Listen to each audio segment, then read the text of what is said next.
Hello and welcome to a special episode of Truehope Cast. In today's episode, VP of Truehope Canada, Mr. David Stephan, and constitutional lawyer Shawn Buckley deeply dive into Health Canada's attempt to remove Canadians' access to natural health products.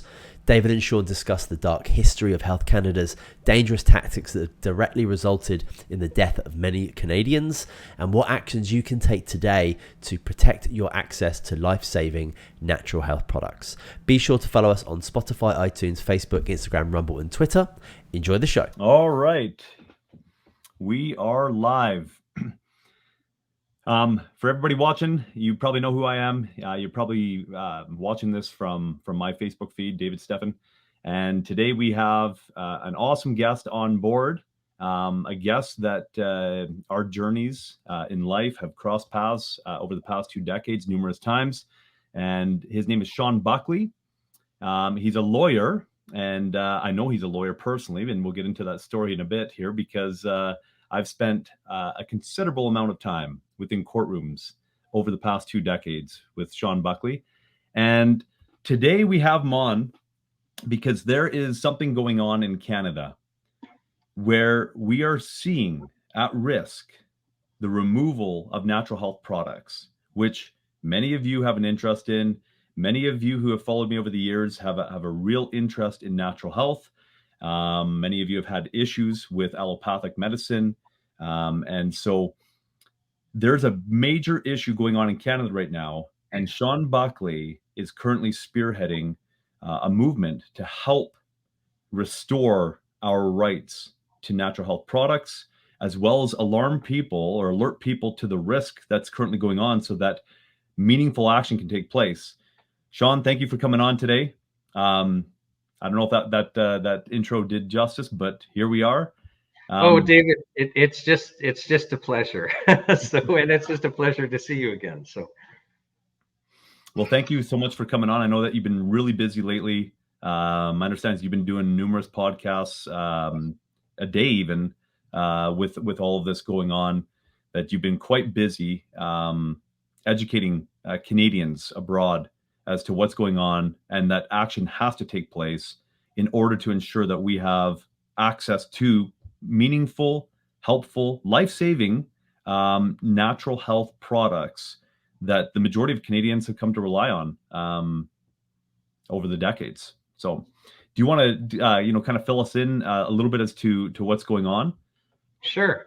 So and just so your listeners understand, I've been dealing with Health Canada as a lawyer since 1994, and many years of that practice, half or more of my practice was occupied with basically protecting our access to natural products. And I understand them. And if you want to know what somebody's intention is, you look at their actions over a period of time. So you just ignore what they say and you look at their actions over a period of time. And it's been clear to me for a long time that Health Canada's end goal is basically to put us into a European model where we don't have access to meaningful natural products that, are effective, so that, save lives, or, people that are really suffering, alleviates those sufferings. And so the goal is to put us squarely into a pharmaceutical model. Now, the problem Health Canada has had is just over the years, Canadians have rebelled against various attempts. So, like 97, 98, there was a big citizen rebellion. And the health minister at the time, Alan Rock, backed down, actually on the eve of a lawsuit dealing with cost recovery of all things. And here we are dealing with cost recovery again. Now, like 25 years later, the exact same issue that people got really excited about back then. And then again in 2008, there was a huge citizen rebellion. And some of your listeners will remember the Bill C-51 fight. So the generation of us in the natural health community in 2008, you say Bill C-51, they know exactly what you're talking about. And what Bill C-51 was, is it was this set of really harsh draconian penalties that literally wouldn't wouldn't punish the natural health community or any practitioner or company. It would destroy, and they're meant to destroy, not punish. And it's I even forget who I was on. Oh, I was on a national citizens inquiry. I won't call it a podcast, but we were calling evidence virtually with Dr. Denis Rancourt, who was kind of updating us on the Canadian statistics for all-cause mortality. And he was saying, I think it was Denis Rancourt was saying, when the penalties get too strict, and this might have been in a private conversation that wasn't, but when the penalties get too strict, you really are in tyranny, because then you can't resist. And tyranny is just absolute discretion, right? So where the government can just say jump, and you have to say how high. So, but you can't resist. And that's why we rebelled back in 2008. It's like you can't give Health Canada literally godlike powers, and also powers to just order you to do anything. So if they wanted to destroy a company, they could order you to do like this really expensive and unnecessary testing. They could order you to run a double-blind clinical trial, even though, like, why would you do that? Even if you didn't have the product on the market, or said, well, I'll just withdraw. No, it doesn't matter. And if you don't, every day you don't comply, $5 million fine. It was crazy. So we rebelled against that. But today, here we are exactly in the same place. So Health Canada just actually imposed those powers. And it's interesting, David, how they did it. So I mean, I got a call 2 weeks ago from somebody high up in the natural health industry who said, people in the bureaucracy, like high up, they still remember that Bill C-51 fight. Like, it's legendary. The government knows, and Health Canada knows, Canadians didn't want those powers imposed on natural health products. So what did Health Canada do? They snuck it into the budget bill. Mm-hmm. So Bill C-47, the 2023 budget, sections 500 to 504, basically imposed those powers and penalties on the natural health product community. And that budget bills pass quickly. They don't go to the Standing Committee on Health, which would know, wait a second, this is crazy, let's not do this. And so now it's already become law. So they basically pulled a fast one on us, thinking that everyone would just accept it. Mm-hmm. So, but we're not going to accept it. We're going to start another citizens' rebellion. And we're going to get that clawed back, and we're going to get cost recovery stopped, and we're going to get deregulation of natural health products. Nice. Like, we're not just going to sit still. We're going to get the Charter of Health Freedom passed. So this is time. Like, this is do or die. Because we're in a milieu where this is now part of harmonization with other countries. So, and, we're going to find ourselves in very short time, basically they're not calling it a treaty, but it's a treaty where, in certain situations, the World Health Organization can even direct our health policy. Where, like, this is the brave new world that we've all known was coming, where we would have international harmonization. And that's why I call it the European model, is they are ahead of us. So, like, in small communities, there won't even be health food stores. And, in a big community, when you do find one, you've got your vitamins and minerals, with dosages that are really non-therapeutic, but not a lot of other products. And then what are your practitioners going to do? So that's kind of what's happening on the ground. So it's kind of time where we have no choice. If we're going to have the right to choose how we're going to treat ourselves when we're sick, we're stand up now where we're going to lose it forever. So we've seen this in other nations, like you're saying, European. I know back, during Bill C-51, which I want to touch a little bit more on, so that people recognize, the patterns that have emerged with Health Canada's actions. But during Bill C-51, Truehope, at that point in time, we'd already had a history for about 4 or 5 years with you representing us in court. And I recall using Australia as the example of where we were going.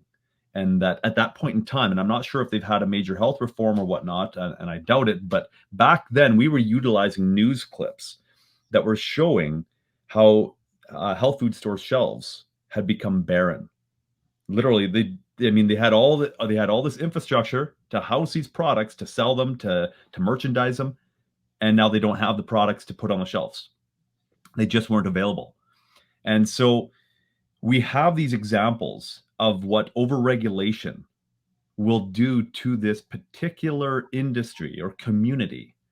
And we see who benefits at the end of the day from these regulations. And it's not the consumers, it's not the natural health community. Ultimately, this is about protecting the bottom line profits of the pharmaceutical industry, because really the natural health community is the biggest Well, competition. yeah, but I mean, even let's just kind of speak philosophically and ethically. So, what people have to understand is there's a problem even with the foundation of our drug laws. So in Canada, our drug laws, the Food and Drug Act and drug regulations, and the premise is, so the starting point is anything for a therapeutic purpose is illegal. So, David, if you and I went, hiking on a hot day outside of Kamloops, and we're trying to make our way back and it's scorching hot and you didn't bring enough water, and I offer you some of my, like, David, you're dehydrated, here, have some water. I've just broken the law because I've offered water for therapeutic purpose, and which is just craziness, right? Now that premise might be acceptable, and I actually agree with it when you're dealing with novel chemicals that have never been introduced into the human body before. Yeah, we should presume that those you can't just sell them without showing they're safe and effective first. But when we're talking about things in our food supply that we eat regularly, this becomes a fundamental problem. And it's totally inappropriate for the natural health product industry at all, which has, for practical purposes, zero risk. And I'll go into that a little later. And where the real risk is restricting them. And we can use Truehope as an example. So we're in this situation where, all products are illegal, and then basically exemptions are granted in the form of a license. So you have to apply to Health Canada to get a license, and Health Canada will say, well, you have to, prove it's relatively safe, and you have to prove that it works for the purpose for which you want to approve it. Now, the process, if you want to use something for a serious health condition, is called the new drug approval process. Oh, I bet you it's been a good decade since I've had an expert on the stand. So they're under oath. And I asked, what does it cost to get through the new drug approval process? But the last time I asked an expert who knew, it was like $1 billion. Well, what that means is only products that have a patent with a good, long patent life left ever go through that process. So in my lifetime, I think there's only been one drug off patent that's gone through the process, and it was sponsored by a government. So the reality is the effect of our drug law is to treat a serious health condition, it is illegal to use anything but a chemical that had a patent. That's the effect. Now, if you were going to say, let's develop a law to have good health outcomes, you wouldn't start with the position, well, okay, we're only going to use chemicals that have patents. And we'll actually, when we're approving a chemical, not take any consideration into whether it's doesn't work as well as something we've already approved and is more dangerous. We'll never do a comparison with other options. Mm-hmm.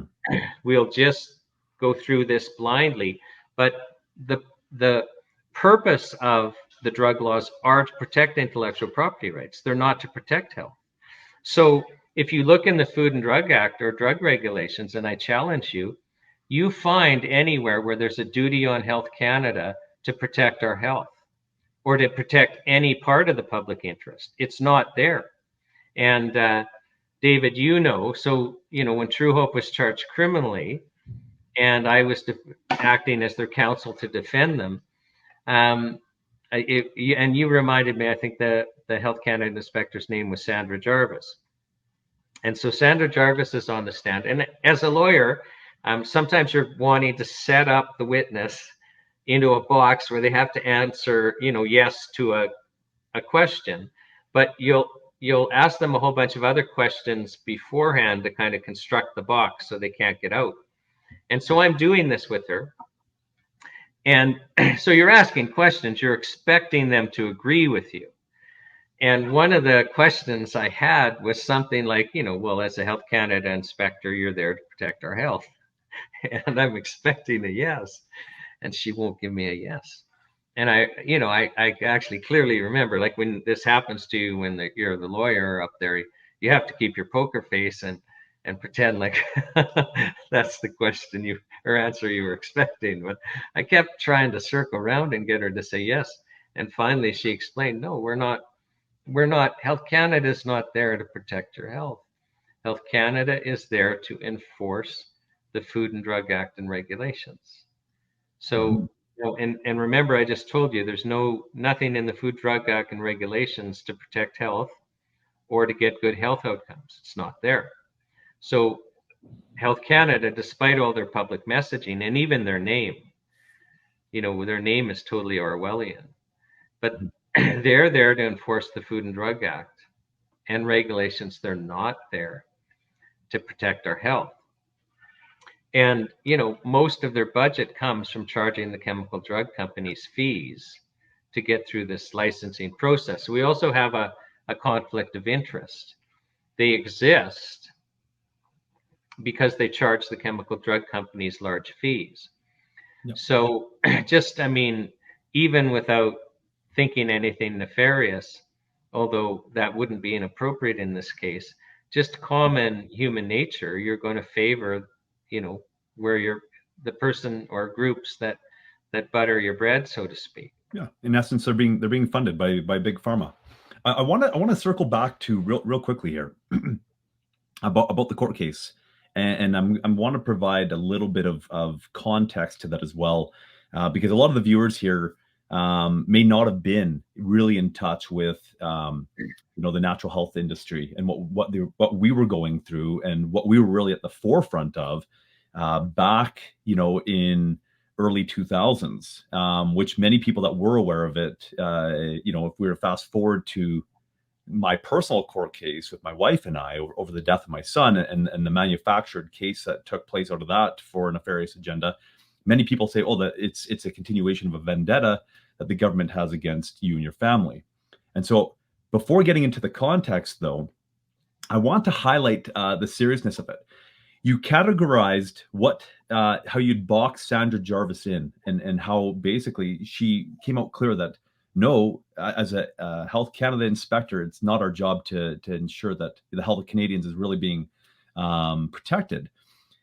However you boxed it in, and I can't recall exactly word for word, but we do have the portions of the transcript from that court case up on healthcanadaexposed.com, where we literally expose their dangerous criminal acts. And I'll say that because they are criminal, because when you had set her up in that box, I believe that you had already had, at that point in time, perhaps Ron Lejeunesse had already been on the stand. No, yeah? Because she's part of the Crown's case. So we don't get to call any evidence until the Crown's case is finished.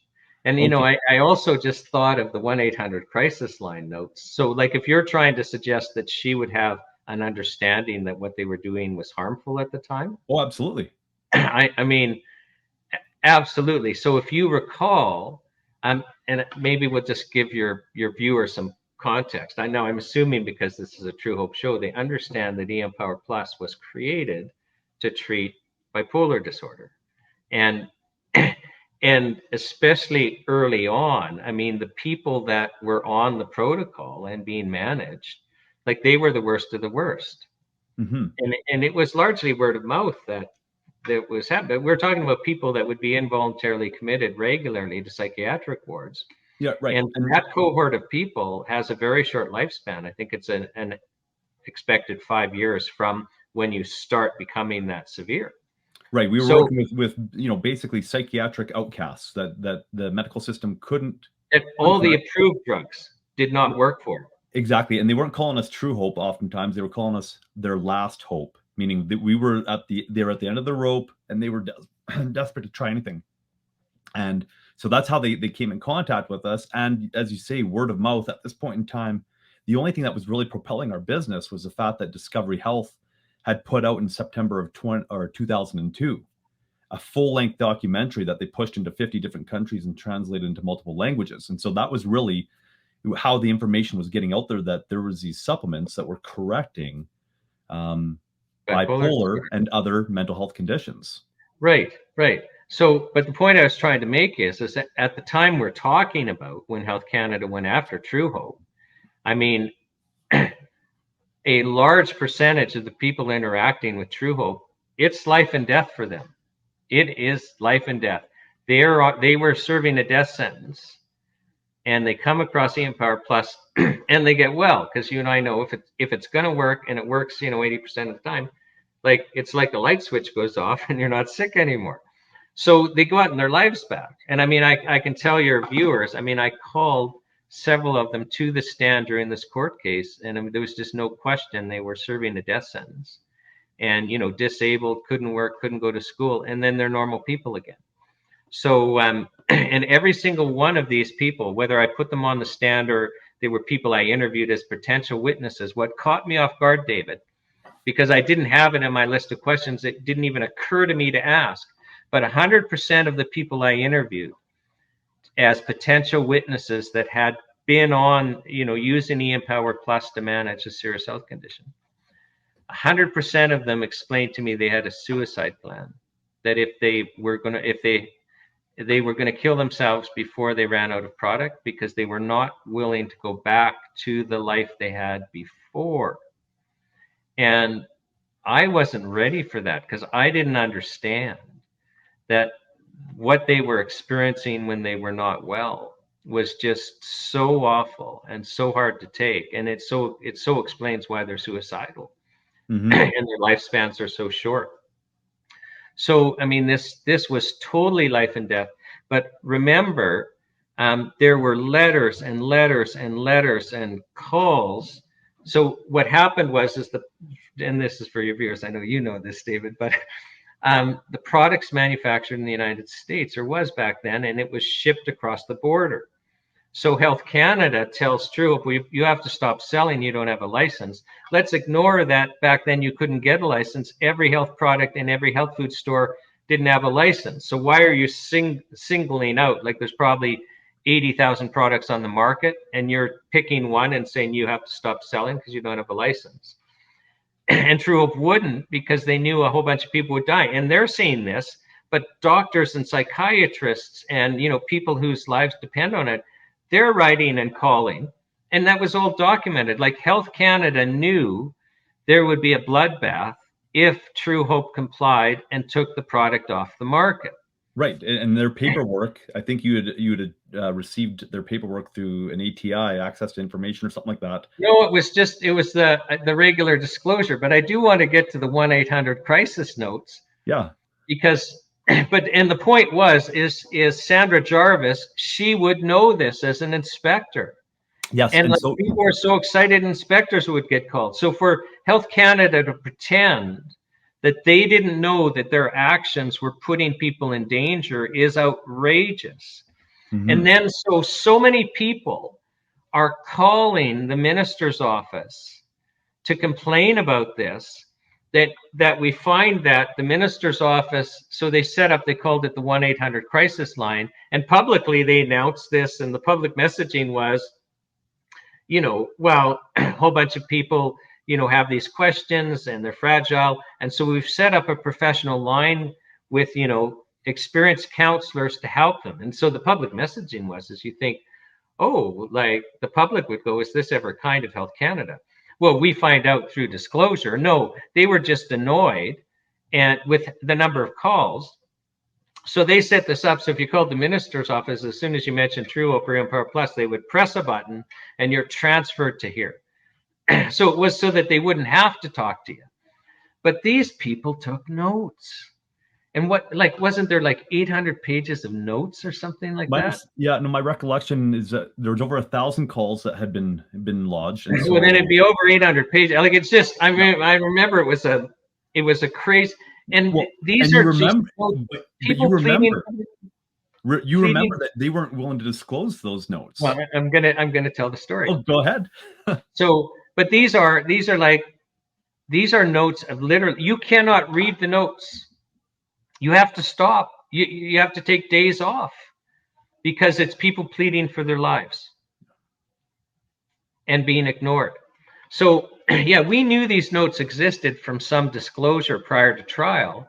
And at pretrial conferences, we were asking for the notes, and weren't getting them. So when the trial started, I let the judge know, well, I haven't gotten these, and I better get them before the trial ends. And, with the opportunity to go through them and respond.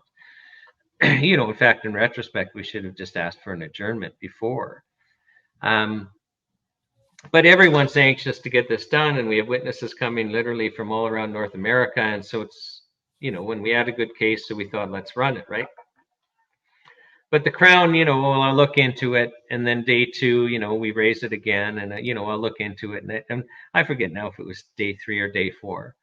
But the Crown came up with a new word and said, explained to the court, well, they were in, I think, a deputy minister's office or, some high official. And then that person changed, bureaucracies within the federal government, and nobody knows where these notes went.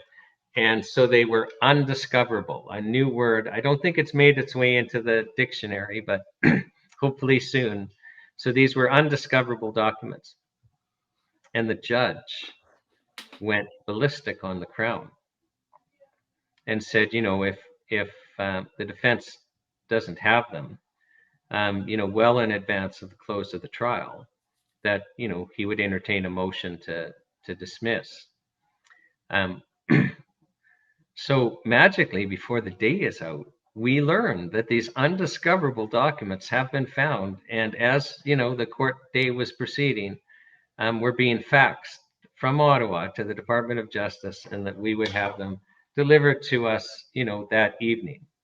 So it's funny how a judge getting mad can get documents that have been searched for months discovered. So what a coincidence, like a surprising, like just that they would find them, within a couple of hours of the judge getting mad and saying, I'd entertain a motion to dismiss. It was truly good fortune for the Crown that, right. Wherever they were, somebody looked for the first time and found them. So it's I tried to say that with a straight face.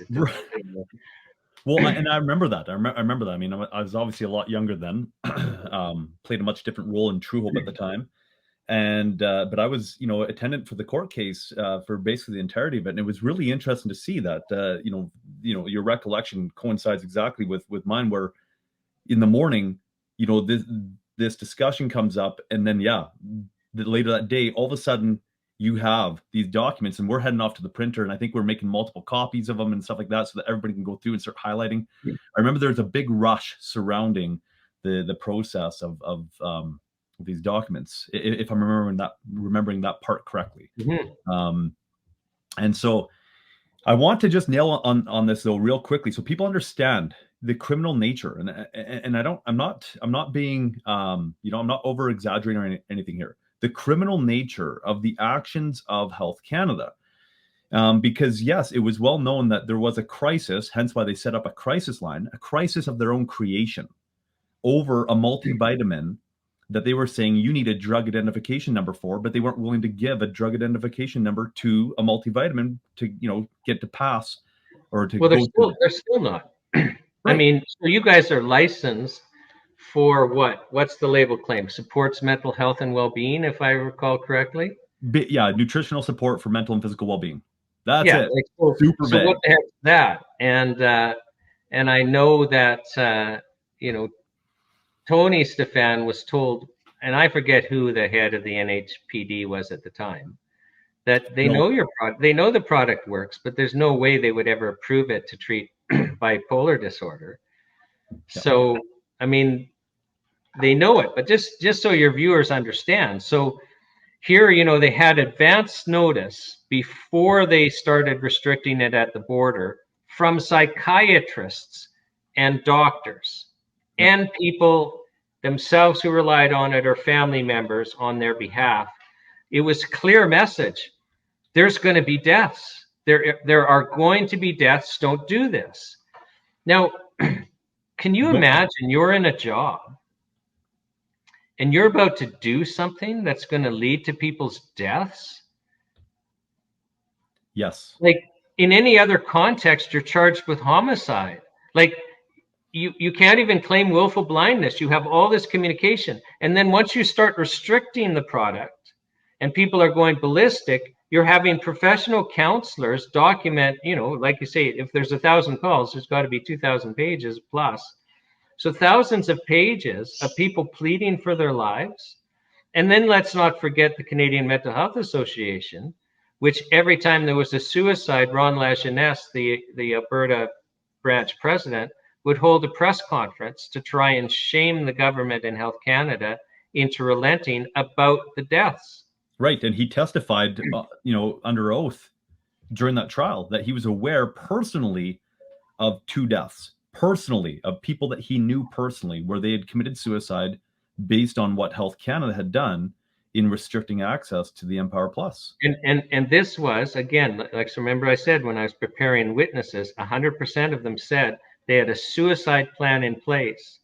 So before they got sick again, they would kill themselves. And then you have the danger they get sick. So, and I don't recall in those 2 cases which it was with Mr.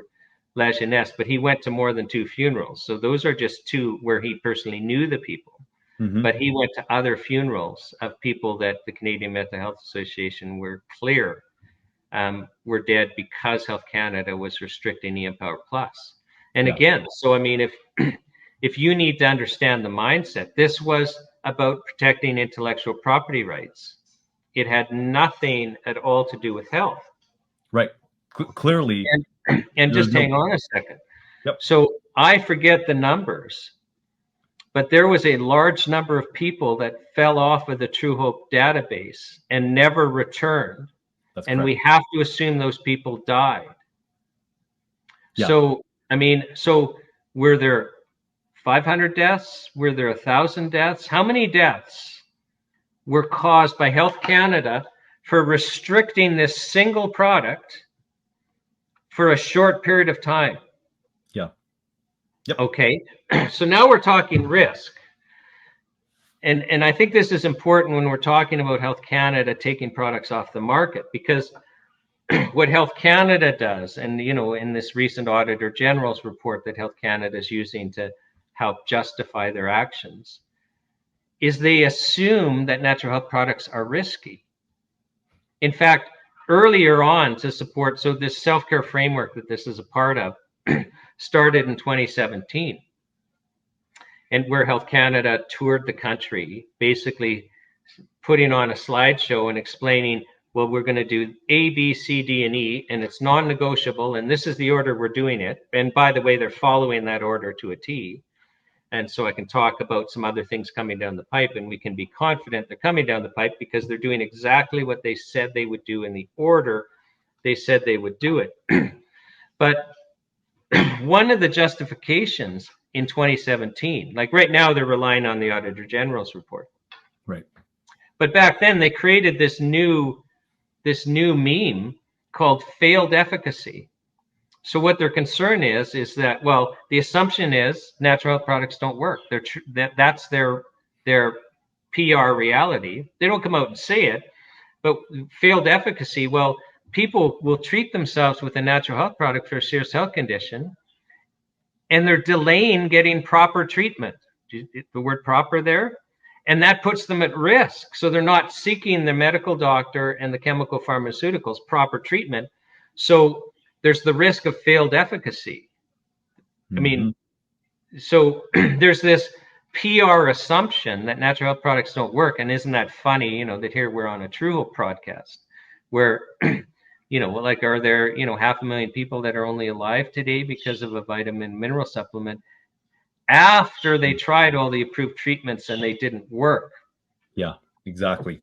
And so, after the first study came out showing over 3 times more efficacy with vitamins and minerals, in the proper balance and bioavailable, form, over 3 times more effective than your antidepressants.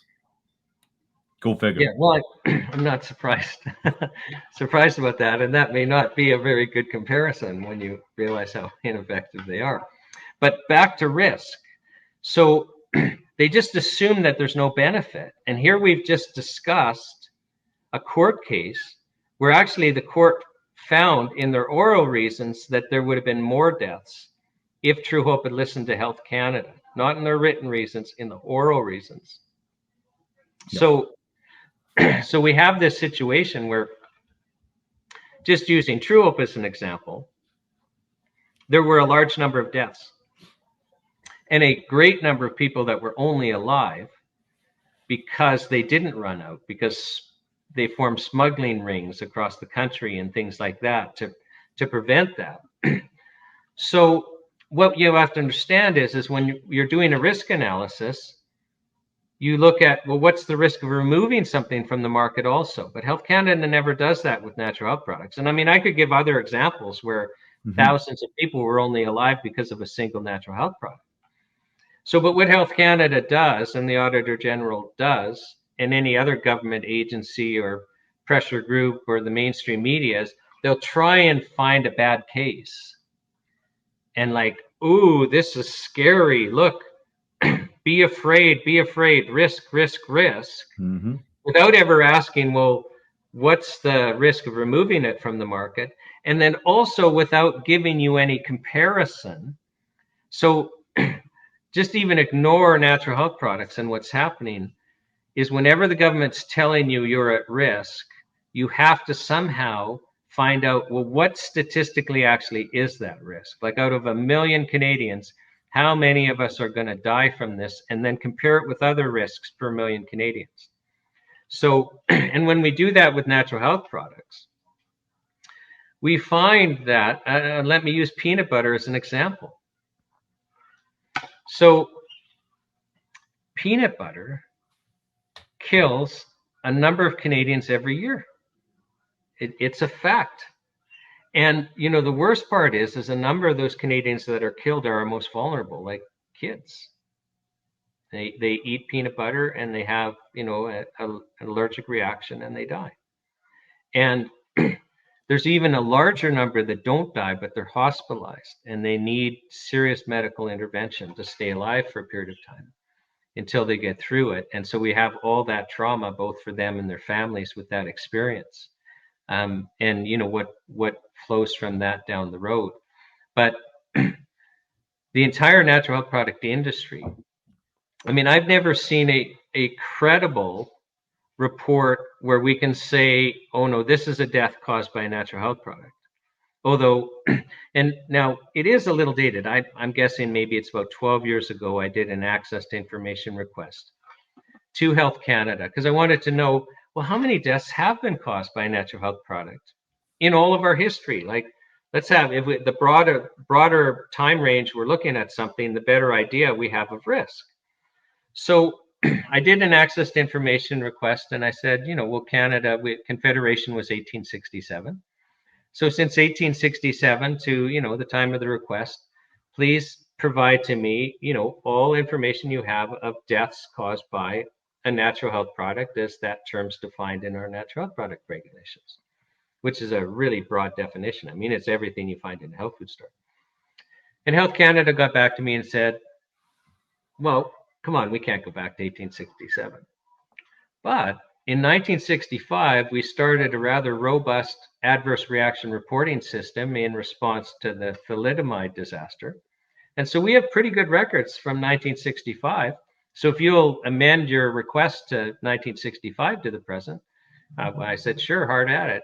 And they couldn't show me a single death that they have documented caused by a natural health product. Now, I know since then I've, you know, heard circulating in the media and the scaremongering that there have been some deaths, which is interesting that, you know, there wouldn't be since 1965, but all of a sudden when they have to be trying to turn the public support for natural products away, and they do that by trying to scare us, that we have some reports.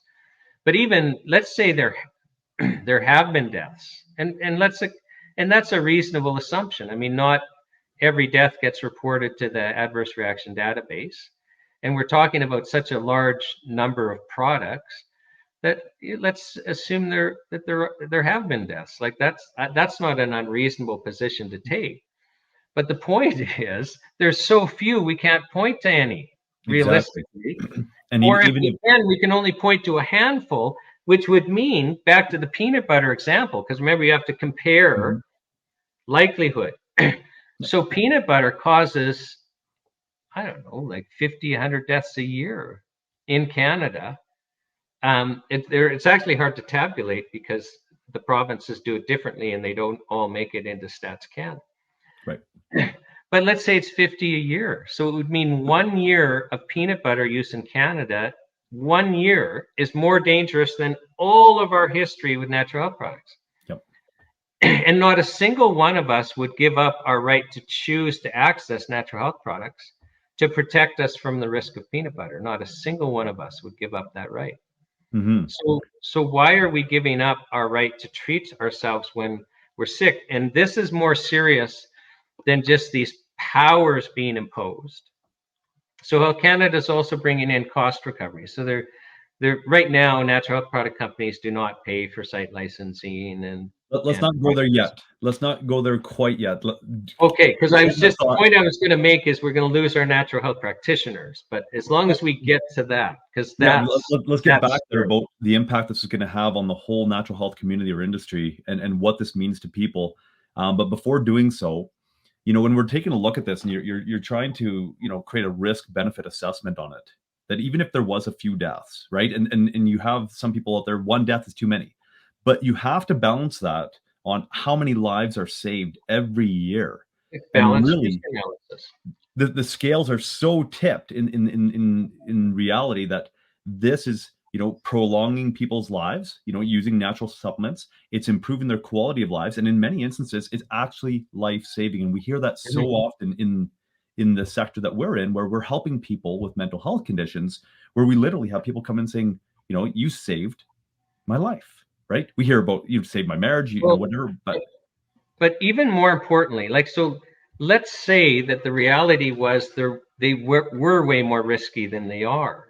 There's still a fundamental philosophical, ethical problem.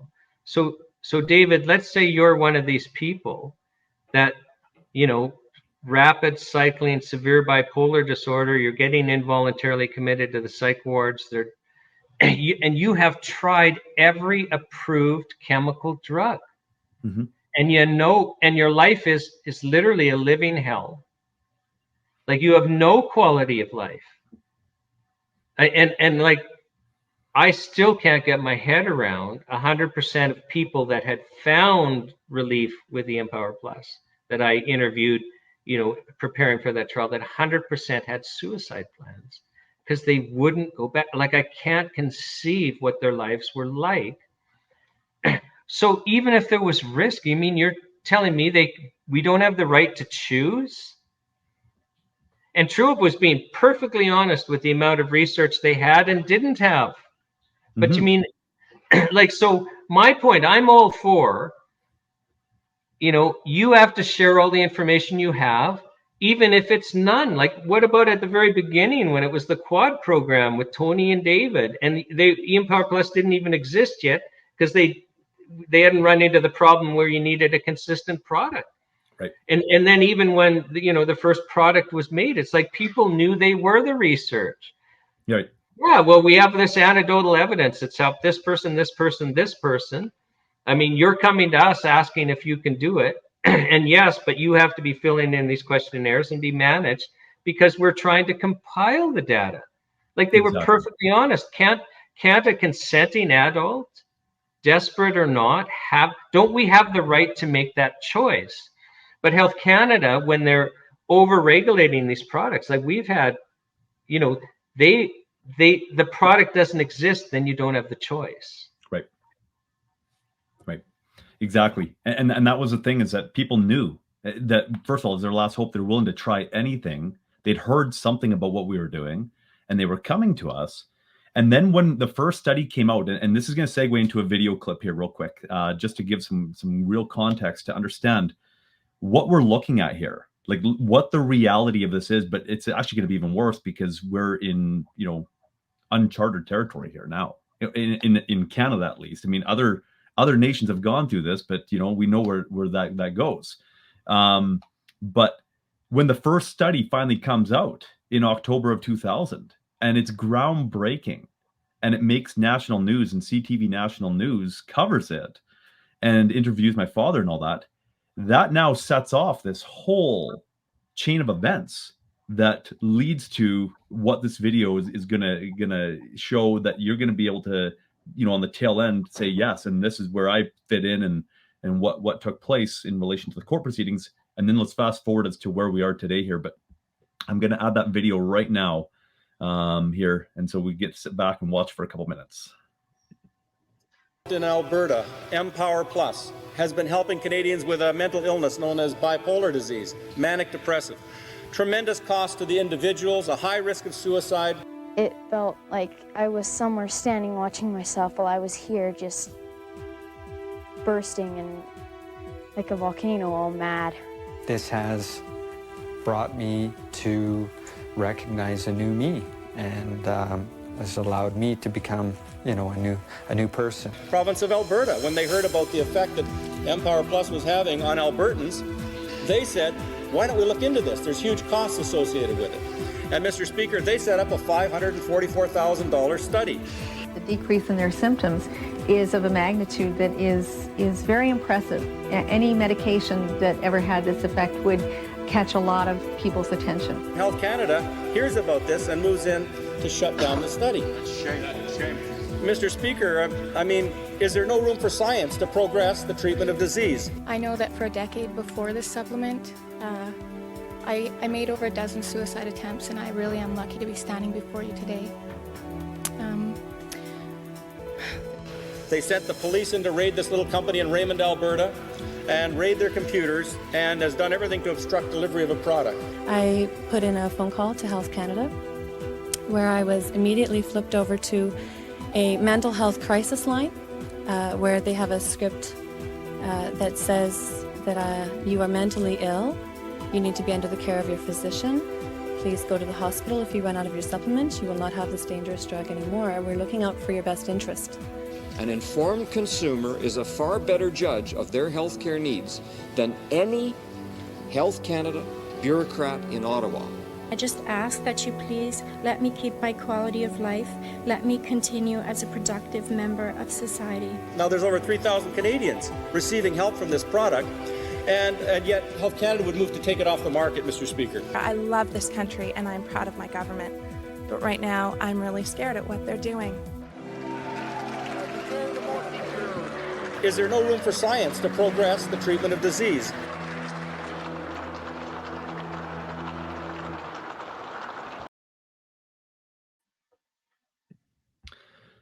So it's really interesting when we take a look at the totality of everything that went on with Truehope as a case example, or a prime example of what Health Canada is intending to do here, where we have these supplements that are helping people. Research is coming out on it. More research, double-blind placebo-controlled trials about to come out, or about to be conducted, to verify whether or not these vitamins and minerals are having a tremendous impact on people. And Health Canada actually comes in, and not just for the distribution of the supplement, cracks down on us, but they shut down the studies as well. And the very studies that would have been necessary to be able to even possibly qualify for a drug identification number that they're saying that we needed. Mm-hmm. So just so your viewers know what's going on with the Alberta study. So at the Faculty of Medicine at the University of Calgary, located within Children's Hospital, is a research unit called the Behavioral Research Unit. And what they do, and they're psychiatrists and medical doctors on the faculty of Faculty of Medicine at the University of Calgary, they do trials. They research, and they had some expertise. They certainly have a lot more now, but they had some expertise in nutrition and mental health, and a lot of expertise in chemicals and mental health. And skipping how they ended up deciding to do some initial research, but they did a case series with bipolar adults and a case series with kids. I won't call them bipolar kids. The inclusion criteria was is if you were a psychiatrist in the Calgary area and you had a child with severe mental illness whom you could not manage, so it didn't matter what drugs you were trying, you just couldn't manage that kid, you could refer them to this trial. Right. And for both the adult and child trial, basically 8 out of 10 people got completely well in a short period of time when we're taking off all of their psychiatric drugs. And it so astounded the Faculty of Medicine at the University of Calgary, this behavioral research unit, that they went to the Alberta government, the Science Foundation, and said, look at this data, like it's crazy. Nobody's ever seen anything like this. The government needs to stump up taxpayer money to fund a double-blind clinical trial. And the Alberta government looked at it and said, you're right, we do. So this was government funded, run by this behavioral research unit of the Faculty of Medicine, not Truehope. All Truehope did was provide the product. So, exactly. Independent. So they have nothing to do with this. It's a provincially, it's funded by the Alberta government, being run by a unit that this is what their expertise is. And on that clip was Dr. Kaplan, who ran the behavioral research unit. And so Health Canada comes along halfway through the study and shuts it down, saying, we never sought our approval to get, to run the trial. And then, they tried to get approval and finally got approval, but they had to change the study design so much that it wouldn't be a meaningful trial design, so they didn't proceed. And have you ever had that experience where you ask somebody a question, not realizing it's such a stupid question, and you kind of get that look like, are you really that stupid? This happened to me, which is why I remember I was interviewing Dr. Kaplan because I ended up calling her as a witness at the criminal trial. And, I asked her, like, why didn't you guys get, Health Canada approval for the double-blind clinical trial? And I got that, like, are you really that stupid look? And she explained, like, and this is what they do for a living. Like, she ran that unit for 3 decades, I think. It's like nobody's ever in Canadian history gotten Health Canada approval to do nutrition research. Like, it had never happened before. What are you talking about? That's just so stupid. And there was no procedure. And then here you have this unit. It's what they do for their living is do things like run double-blind clinical trials. Like, we're talking research doctors. Like, they're all medical doctors, but then they got all this post-grad stuff. Like, it doesn't matter what room one of them goes into, they're the smartest person in the room. And they couldn't convince Health Canada to, approve a trial design that would be meaningful. Well, I mean, it tells you it had nothing. The problem was the trial was going to show tremendous results, and they couldn't have that politically because their masters didn't want that to happen. So that's all that was happening. Like, let's not pretend otherwise. But exactly. I just wanted your viewers to understand just how ridiculous this was. Yeah, and it literally began the day after the CTV national news clip where Dr. Bonnie Kaplan, you'll see a portion of that news clip on that video there where she said any medication that ever had this effect would catch a lot of people's attention. That news clip airs, and literally the next day, Health Canada is shutting things down. The next day, it's that quick, and trying to suppress, the progression of science, as Dr. James Lunny says there in Parliament. So it's interesting to just, provide some context as to what Health Canada is really about here, because we've had those arguments. We've had, I remember when Bill C-51 arose, and my recollection, and maybe incorrect, but this is my recollection of it, is that you contacted my father and alerted him to what was found in another omnibus bill, a large bill. It was a Consumer Protection Act or whatever. No. Okay, go ahead. So Health Minister Tony Clement, and I think this is like March 2008, introduces Bill C-51, which was an act to amend the Food and Drug Act, which, largely was just these what we now call it Vanessa's Law, which was, really misleading. So this happened in 2008, and then in 2014, Vanessa's Law, oh, we're doing this to protect Vanessa. Well, you tried to get this in years before, so let's not pretend it's anything new. This is just now how you're branding it. So that was just strictly Food and Drug Act. But immediately after, Health Minister Tony Clement introduced Bill C-51, then Prime Minister Stephen Harper introduced Bill C-52, which was the Consumer Product Safety Act, which literally had the exact same powers and penalties, but now just imposing them in the area of consumer products. So, right. Yeah, because it was a stop C-51, and then kind of like subset was C-52, basically turf from both. And actually, I want to touch on this real quick, because, we have this journey where we win the court case out of necessity, showing that if we were to remove our products, that people would die. So, to avoid being charged with criminal negligence by removing these products, we actually had a necessity, or a defensive necessity, to ensure that they continue to be supplied, our products and programs, to those that needed them. And our programs were helping people come off these medications while reducing or eliminating withdrawal from these addictive medications. And so then we go into this landscape a couple of years later, 2 years later, after that court victory, where all of a sudden the whole industry is under threat with the Bill C-51. And I want to touch on an element here because I think it's relevant today. And so, this information is coming forward, and there's collaboration. And I remember, the urgency of it. My dad calls us all in, all the administrative staff of Truehope, family, not family, everybody who had a management role of sorts was called in the late hours of the evening, and we're sitting there in a boardroom discussing the implications of this bill and what it's going to do. And finally, I'm rolling back home at about 4 a.m. after we had a game plan, and then back up again the next day, and we're executing this game plan. And I'm in charge of video work, so I have to come up with some video stuff, and then I end up taking over the social media for what would become the Stop C-51 campaign.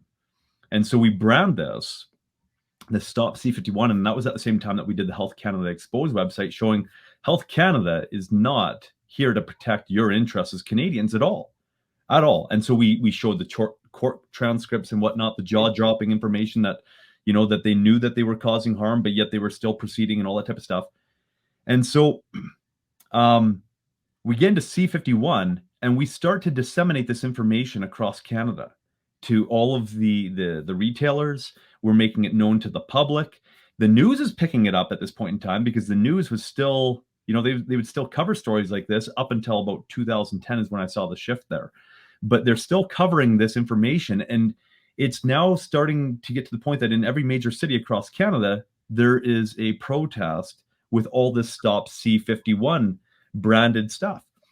Well, at the same time, once it's brought to light, all of a sudden the CHFA, the Canadian Health Food Association, comes in, and they take our branding and they shift it, and they use the stop sign, which means stop, and they put amend C-51. So they piggyback off what we're doing, but they water down the message, and it ends up going mainstream throughout the natural health products community, where Alive magazine is now promoting the Amend C-51 campaign and all that. And really what it served to do was create a major rift and division within. It hurt the campaign. Oh, absolutely. And it was designed to hurt the campaign. Yes. So do you want me to talk about what, I think the Canadian Health Food Association's role is? Because let's fast forward to today and talk about what's going on, because CHFA has jumped on board with what's currently going on with, I believe they're branded the SOS, the Save Our Supplements. And let's talk about that so that people understand, now that we're going to get into what the current circumstances are, what the environment is that we're right in right now, that every Canadian should know about and should be extremely alarmed over, and that they enraged over, in essence, over the fact that they're about to lose, if nothing happens, if nothing changes right now, they're about to lose their favorite natural health products and possibly even life-saving health products, and be corralled down this, into allopathic medicine, synthetic, monopolized, medicine, that's your only choice. That's where we're going if nothing changes. So yes, please, I'd like you to talk about CHFA and the role they're playing today and what your take is on that. Well, so and what's happened in the natural health product industry is called rent seeking. So if you Google rent seeking, it'll come up. It's a term that economists use for a situation where you have a regulated industry, and then the government regulates it stricter and stricter and stricter. I mean, there's the slow boiling of the frog, because you can't just, jump from, no regulation or minimal regulation to like super strict. But what the goal is to basically drive the small and medium and even most of the big players out of business by making the regulatory burden too high. And so let's say you have like 5 or 10 companies left standing. Well, they now have a monopoly. Mm-hmm. They have a monopoly. So even though the cost of doing business is so much higher, they earn way more than they would otherwise. So, but and the problem is something there in relation to what you're saying about the regulations and it driving, companies out. I personally have wholesale accounts with a number of different manufacturers throughout Canada for other supplements that we consume. And what was of interest is back in around 2010 to 2012, there was a bit of a shift where I was working with one particular company that was serving to be a distributor, not only of their own products, but they were also distributing other products as well, other lines that were available that were US based. And that's at about the point in time that, the NHP regulations have been in effect since January 2004. But that's when Health Canada was threatening to actually begin enforcing it, that stores were not going to be allowed to have non-NPN products on their store shelves. And a lot of these manufacturers of the US just weren't willing to jump through those hoops for such a small demographic. And so with this one particular lineup that I had access to all of these products, all of a sudden I've got access to like a quarter of the products that I once had in that with that particular distributor. And so just by them, amping up the regulation a little bit more to the point where now these manufacturers feel under threat and they're just not willing to go through all of the regulatory BS with Health Canada. They just said, for that small demographic, we're just pulling our products and we'll just focus on the US market. So we've already seen a major reduction in products available. But go ahead. Oh yeah, no, actually, I mean, it's interesting because it's been a bloodbath, and yet, you walk into the store and the shelves are like bursting. So you don't know that whole lines are gone. And you also don't know that like products have become less effective, dramatically less effective, because Health Canada's required companies to drop the therapeutic levels. But I was talking about this rent seeking exercise where, slowly, ever so slowly, the regulatory burden is increased. Well, the big companies, they support it. And you have to understand they're actually ethically obligated to support it because the board members have a legal fiduciary duty to the shareholders, not for good health outcomes, but for maximum profits. They can be sued if they don't seek maximum profits. So when they see that we can create this quasi-monopoly, they support it. Well, guess who the biggest funders are to the Canadian Health Food Association? The big companies, right? And they also have been taking government funding for the longest time. So now, but in a rent-seeking exercise, you have to have the main trade association telling the small and medium guys that are going to go out of business, no, it's okay. Like this change is coming, but we've negotiated it down. It's not as strict, and we'll get through. And so basically telling the frog that's slowly getting boiled, it's okay, just sit there. It's okay, just sit there. And so, I mean, it's been frustrating because I'm part of a group called the Natural Health Product Protection Association. And our website is www.nhppa.org. And we started in 2008, just before Bill C-51. And every step along the way, and I challenge anyone, I mean, because all our discussion papers are there, you tell us one thing we predicted that hasn't happened or isn't happening now. You tell us one thing we predicted that either hasn't come true or isn't about to come true, and you know that because Health Canada is telling us this. So all along the way, we've been trying to get the industry to stop things But the Canadian Health Food Association, acting as the facilitator, that's the term used, tells, oh, no, ignore them. Nothing to see here, citizen, move along. But the last act of the facilitator, because we're now in the last chapter, like we either not only stop these initiatives, but actually get deregulation of natural health products, or we're done. And it's actually going to be harder this time because this is part of a harmonization of our regulations with other countries. It's part of an international harmonization. And we're so far down the road now, this is going to be very difficult to stop. But we either stop it or it'll be clear that our government doesn't serve us anymore. So this is going to be very helpful. But the last act of the facilitator is to run an ineffective campaign because we're in a crisis. And I mean, I think it's their postcard. They're talking about toothpaste to the MPs. Like, I think they mentioned toothpaste. What? This is life and death. This is personal sovereignty. This is being locked into a slave model where we have no choice at all how we treat ourselves when we're sick or how to prevent illness. And they're talking about toothpaste and their MP letter. Like, could you write a less effective letter, and even, one that Health Canada can credibly get back and say, well, we're not making this change. Like, what do you mean? There's no current amendments to the NHP regs. So I'm skeptical about their campaign. I actually think that it would be better for our movement if they had not launched. Well, there's no question. So, because the other thing is you get people to take some ineffective action and they feel they've done something and then they're done. They're playing the role of controlled opposition, really, is what it is. Well, that's the danger, right? I'm clearly skeptical. Yeah. Well, and their end goal is to mitigate cost recovery, for example. Well, what do you mean? We should have no cost recovery on these. The products are already too expensive because of the overregulation. Yeah. And, so their end goal isn't deregulation. Their end goal isn't, Charter of Health Freedom. Their end goal isn't ending the self-care framework.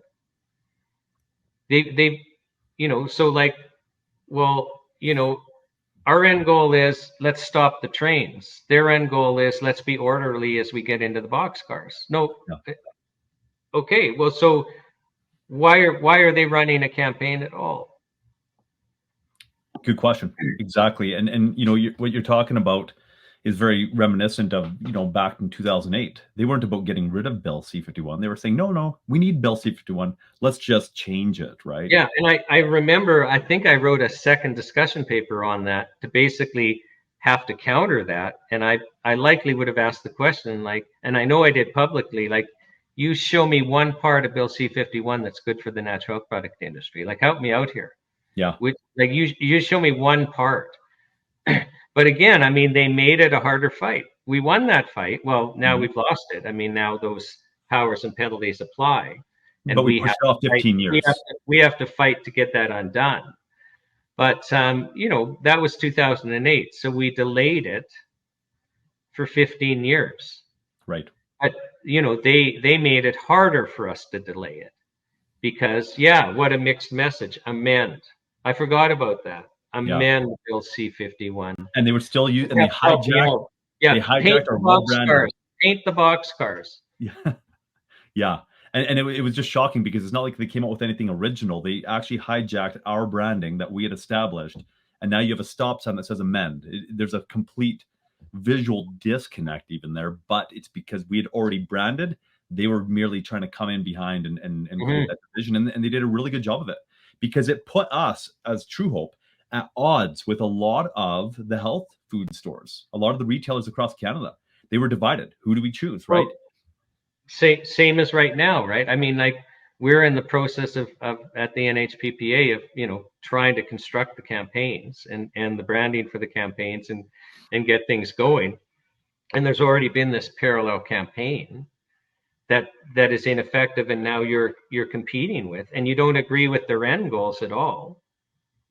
And they're terribly ineffective at getting the public motivated. That's the only bright side is they're not good at getting action or bringing about change. So there's still hope. There's still hope, but we have to definitely take serious action if we think that we're going to be able to turn this around. This is it. If you don't, what I'm going to say is super important. So we're in the end game, David. Mm-hmm. So I mean, we've just lived through the most significant government intrusion for any Canadians alive, even ones that were alive during wartime, and we've ever experienced before. But for Aboriginals before the Bill of Rights that were basically prisoners on the reserve, right, under an apartheid system. So post Bill of Rights, we've never had an intrusion like this. And there's been a tremendous transfer of power from the citizen to the government. The citizen is now afraid of the government. Mm-hmm. So there's been this huge transfer of power. And the courts have totally failed us. So I can't think of a single case. So remember, the biggest intrusion into our lifetimes, in theory, we've got all these charter rights. I can't point to, and I challenge any lawyer to point to me to a single case anywhere in Canada that will act as a brake on governments doing this again going forward. Right. So we're all in this, oh my gosh, it's going to happen again. We've lost, basically it's like we're on parole, and we can be put under house arrest at any time. So and Parliament has not been responsive. But what's changed is we've got all these freedom groups, not on the natural health product thing. We've now got this freedom movement of people that are really concerned about this, but they don't have a target. Right. And along comes this issue. The natural health product community is huge, and there's a whole bunch of people in it that have no idea that, maybe how we've lost our rights over this past couple of years is actually really concerning, because they're getting their world paradigm from the 6 o'clock news, which is sending a very different paradigm message than people that don't watch the 6 o'clock news live. So they don't even the idea that this natural health product industry would be part of a wider agenda to harmonize international regulations would be news to them. Or, the One Health Initiative, or, this treaty that we're not calling a treaty, but it would be a binding agreement that Canada is participating in, where, the WHO declares a pandemic, and all of a sudden we've lost the right as a country to choose how we're going to handle it. Yeah. Like, wait a second, you mean we don't have qualified people in Canada that could determine maybe how we respond to a pandemic? We'd still even have the choice of following what the WHO says. But you mean we don't have a choice? They would have sovereignty over those decisions, not us as a nation. And we're not even having a dialogue about it. Like, really? Like, so some people would be really surprised, but what's so important about this issue is it will galvanize a significant section of the population that doesn't understand there's something else going on. But once they're excited about this, they likely will start looking around. But if we don't stop, this is the one issue where we have to shut down every MP's office, where we have to dictate our terms, and we have to win. And if we don't, if we're not in a situation where we're dictating to Parliament, you deregulate natural health products, you pass the Charter of Health Freedom into law, you stop the self-care framework, you get us out of the international health regulations. If we can't do that, then we will know, because there's no other issue we'll be able to galvanize such a wide branch of the population. If we can't do that, then we will know that reforming Parliament at this point in time is not an option for us. That in essence, we're in servitude. Like we're basically in that sense, the way that I'm looking at it is, if we can't win this, then we know that we are in essence chattel. We are slaves. Yeah, and we're not going to win this by you writing a letter and thinking you're done, or you visiting your MP and thinking you're done. We need you to be, insisting for bi-weekly meetings with your MP on updates, and writing letters and calling. And why stop at your MP? Why not also the Prime Minister and Minister of Health, why don't you interact with all 338 MPs, or like pick 50 of them, because that is 338 isn't too large for you to be sending letters to. Right. So we're putting together action plans at the nhppa.org website to kind of, right down to, if you're not willing to write your own letter, here's a form letter you could add to, or here's a form letter you don't have to add to, or here's a whole bunch of talking points you can use, and here's the discussion paper to find out what's happening, etc. Like, we're trying to make it easy, and I know other groups will be doing similar things. But you have to, this has to literally become your full-time job. As campaign after campaign starts, like, we're finished if we can't get Parliament working for us again. We're finished. It's done. Well, and they're hitting us from multiple angles right now, right? I mean, so they got Bill C-47 that has the draconian measures that they can now take against us that would, in essence, it incites tyranny. It's like, oh, heaven forbid that I have an infraction against me, because, the penalties are so huge. They've also got on the table right now that they're pushing forward the cost recovery measures that are at minimum going to just skyrocket the prices of natural health supplements, and people are already struggling to be able to afford natural health supplements. I mean, well, the poor don't have a choice now, right? I mean, when we talk about losing our right to choose our access natural health products, we're really talking about an upper and a middle class privilege. And they're destroying that at a rapid rate with their inflationary measures. I mean, when they shut things down in 2020, they shut down production and they increased the money flow by paying people to be at home. You just did the two main things that you would do if you were trying to create hyperinflation. And now they're trying to curb it by increasing interest rates. So you got this tug of war. It's going to bust at some point in time. It's interesting because, I don't really follow politics, but I've been, in 2020, I was calling this out and saying, look, like, we have inflation, hyperinflation on our doorstep based on what they're doing. Like, this is economics 101. You don't even have to be a student of economics to understand this. They increase the money supply, reduce the production. Now there's more money competing for every product that's available, and there's less products available. You're going to see prices go up. And so now they've got this tug of war going on in the way that I probably can't even pronounce his name right. Pierre Boulev puts it, is that basically I think it's Boulev, yeah, something like that. Yeah. So basically, what the government's doing is, with the whole inflationary process and trying to curb it with interest rate hikes, is you're driving down the road with your foot on the gas pedal and on the brake at the same time. At some point in time, something gives. And now at the same time, they're doing cost recovery on natural health products. That's going to increase the cost even more. Well, and it's going to drive smaller players under and some medium players under, and it's going to reduce the number of products. Yeah.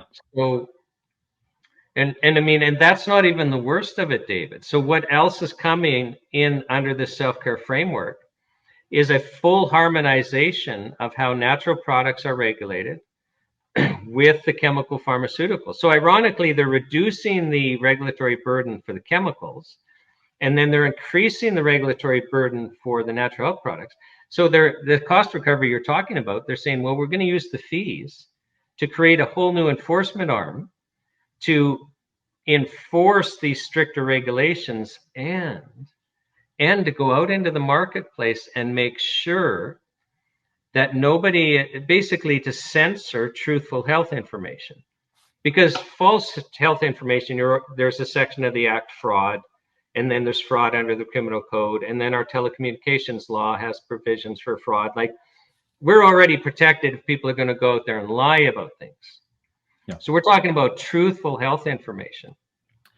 Health Canada takes the position, and Truehope's a perfect example. How many published peer-reviewed studies that Truehope's had no part in at all, funded by government and universities, are there?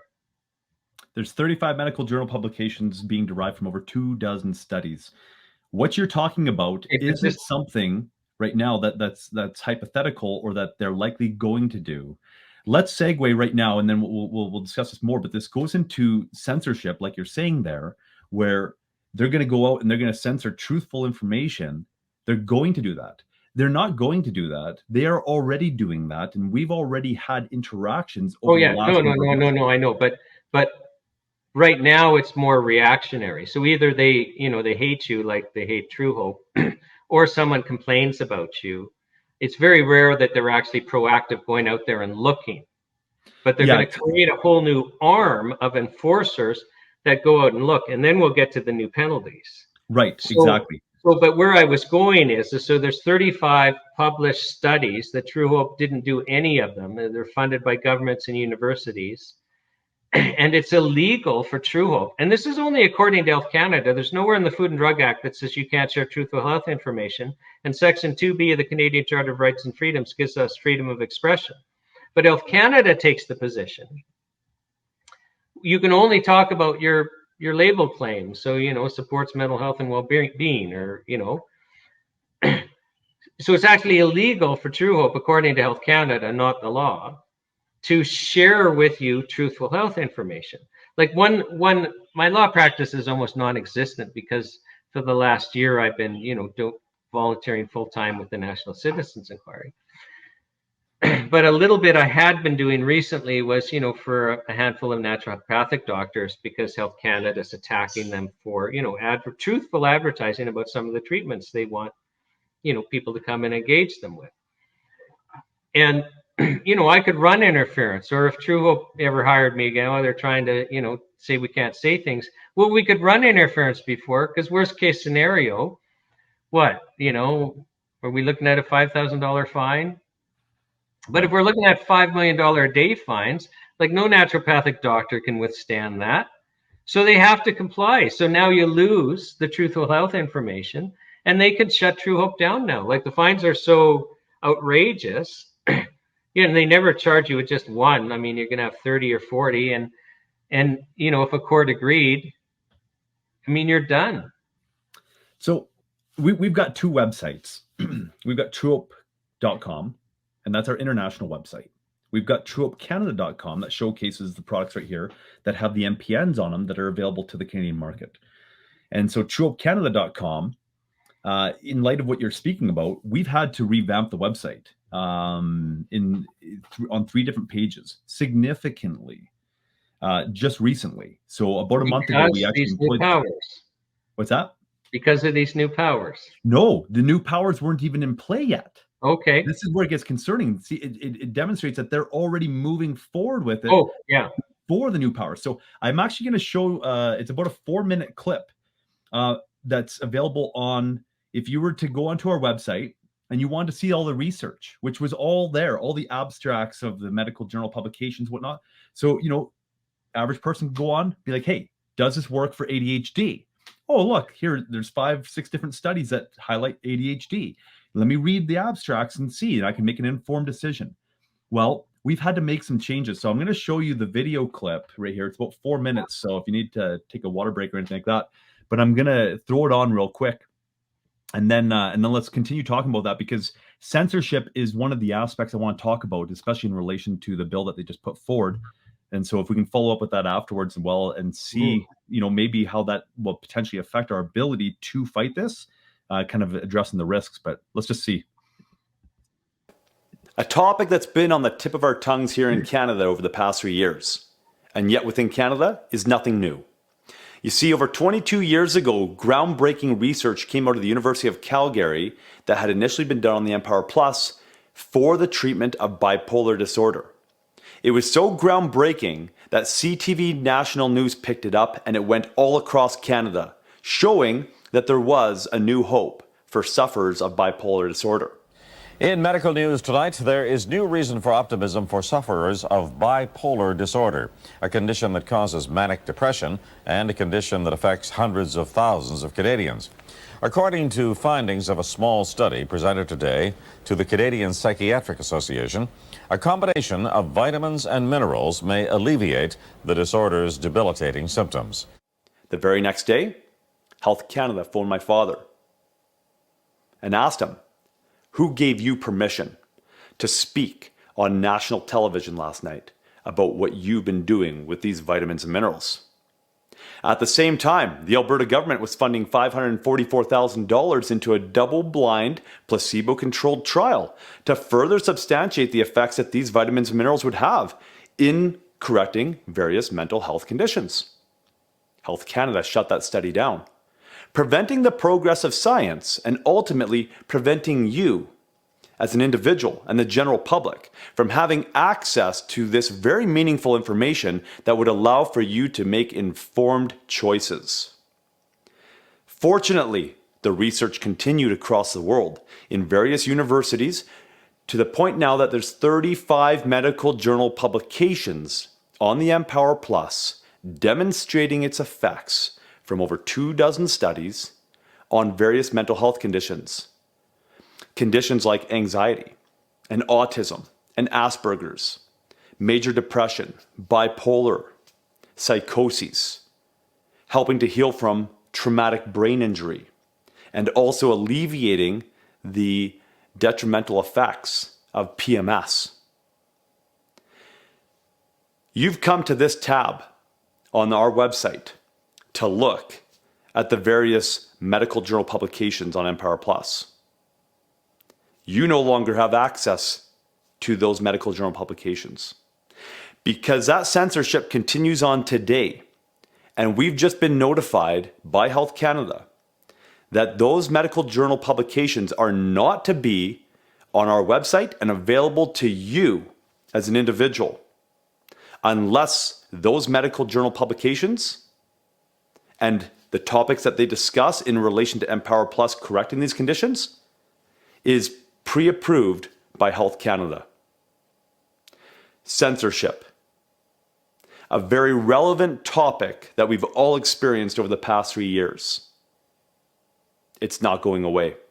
Outside of the jurisdiction of Health Canada, there may be a website that's out there that has all 35 medical journal publications available for you to peruse, for you to be able to take a look at, to educate yourself, and to ultimately make the best decisions for yourself.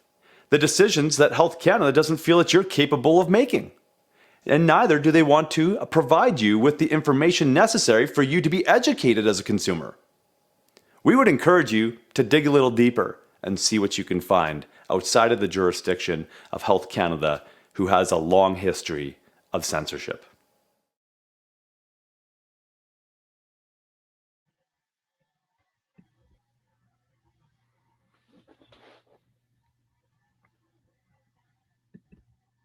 All right.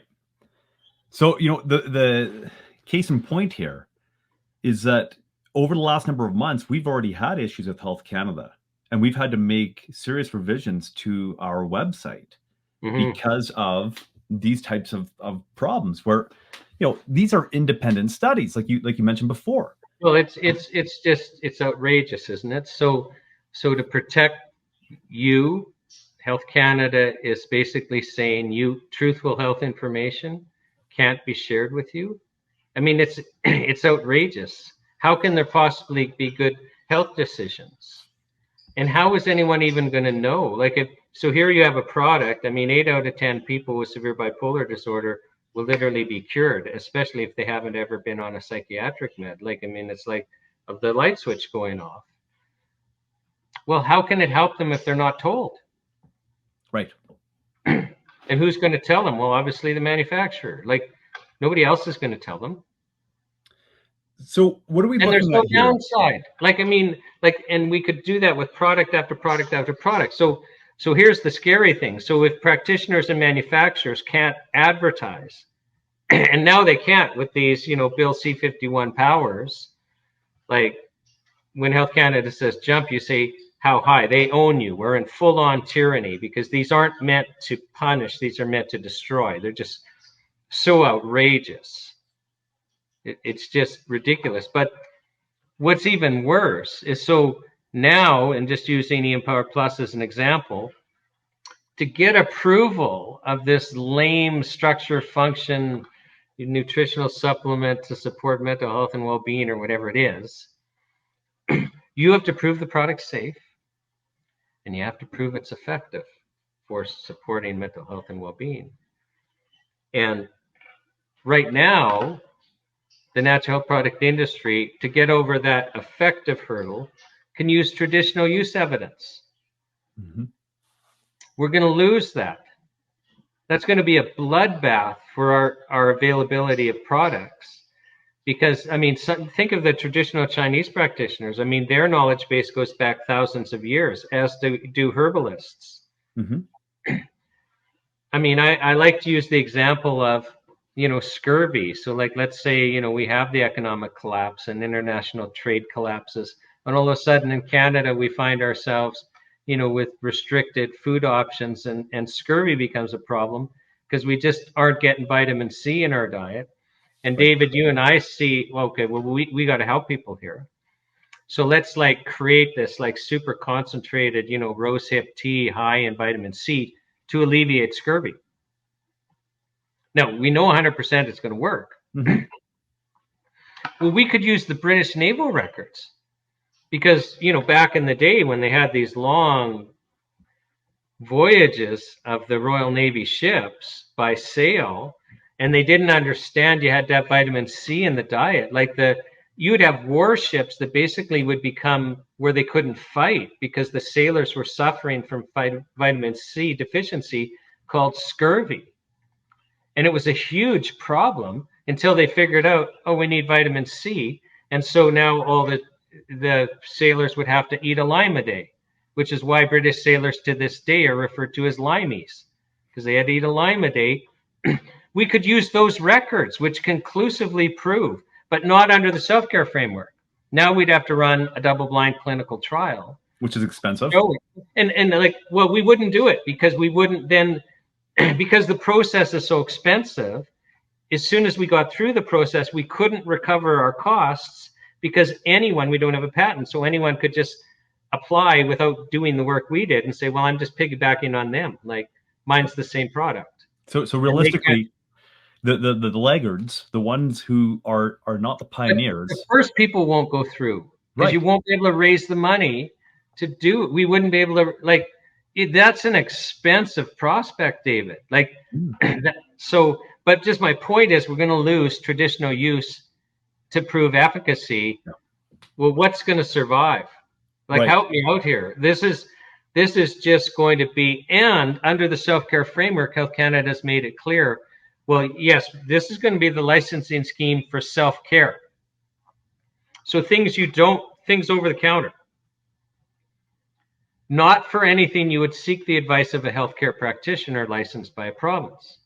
So if it's something you would go and see your naturopathic doctor or your homeopathic doctor or your traditional Chinese practitioner or your Ayurvedic practitioner or your herbalist or your nutritionist, if it's anything that's serious, no, they can't get licensed under these regulations like they could with the natural health product regulations.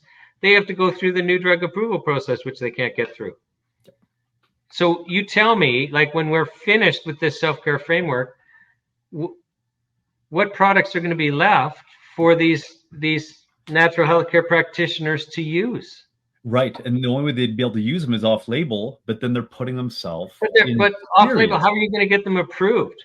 They're not vitamins, they're not minerals. What's the claim you're going to get them approved for? It can't be for a condition for which you would seek I guess supports mental health and well-being, maybe. But when Health Canada went through, their cross-Canada tour, we went and took pictures of their slides because they weren't publishing them online. Mm-hmm. And they were showing how much they were going to be restricting label claims. So it's already bad. We're in a structure function label claim environment. Right. But they were making it clear, we're really going to truncate the claims. It was scary. So, and they were making it clear, nothing that you would seek the advice of a healthcare practitioner over. No. So the goal is to make sure the only practitioners you can go to are the medical doctors because the rest of them are out of business. They don't have products. Right. But even if I know the practitioners are already thinking, well, we'll just have to do underground pipelines and have illegal products and maybe, make it look like we're not doing what we're doing. But now you got the $5 million a day fines, and they're just going to start picking you off and making examples out of you, and people will stop doing it. Now, outside of the $5 million why did they bring in these fines? Now we know. Right, but they also already control the manufacturers. So in essence, what we're looking at here, whenever you take a look at a large government body, it ends up, turning businesses into basically their lackeys, right? So basically Revenue Canada or Canada Revenue Agency has all these businesses collecting their GST form, right? And all that type of stuff, right? So we see how they actually start to use the businesses to do basically their groundwork for them. Well, over the last number of years, the manufacturers have begun to come under attack, where they're going to get shut down by Health Canada. And we actually are working with a manufacturer that has gone through some of this over the last 3 years, where they ended up getting shut down for a bit of time because there was a product that went through that was questionable, but it had nothing to do with the manufacturer. They just took the ingredients that they were supplied with and they encapsulated them, right? And so based on that, now Health Canada is saying, no, you need to jump through all these hoops. And if you put any product out, it has to be like basically to our spec, right? And you need to have it independently tested. So if we say wanted to go underground, right? Great thought process. Sure, we're going to bypass the NPN regulations. We'd have to find an underground manufacturer that Health Canada doesn't already have control over. Yep. Like, oh the no, whole thing would have to go underground.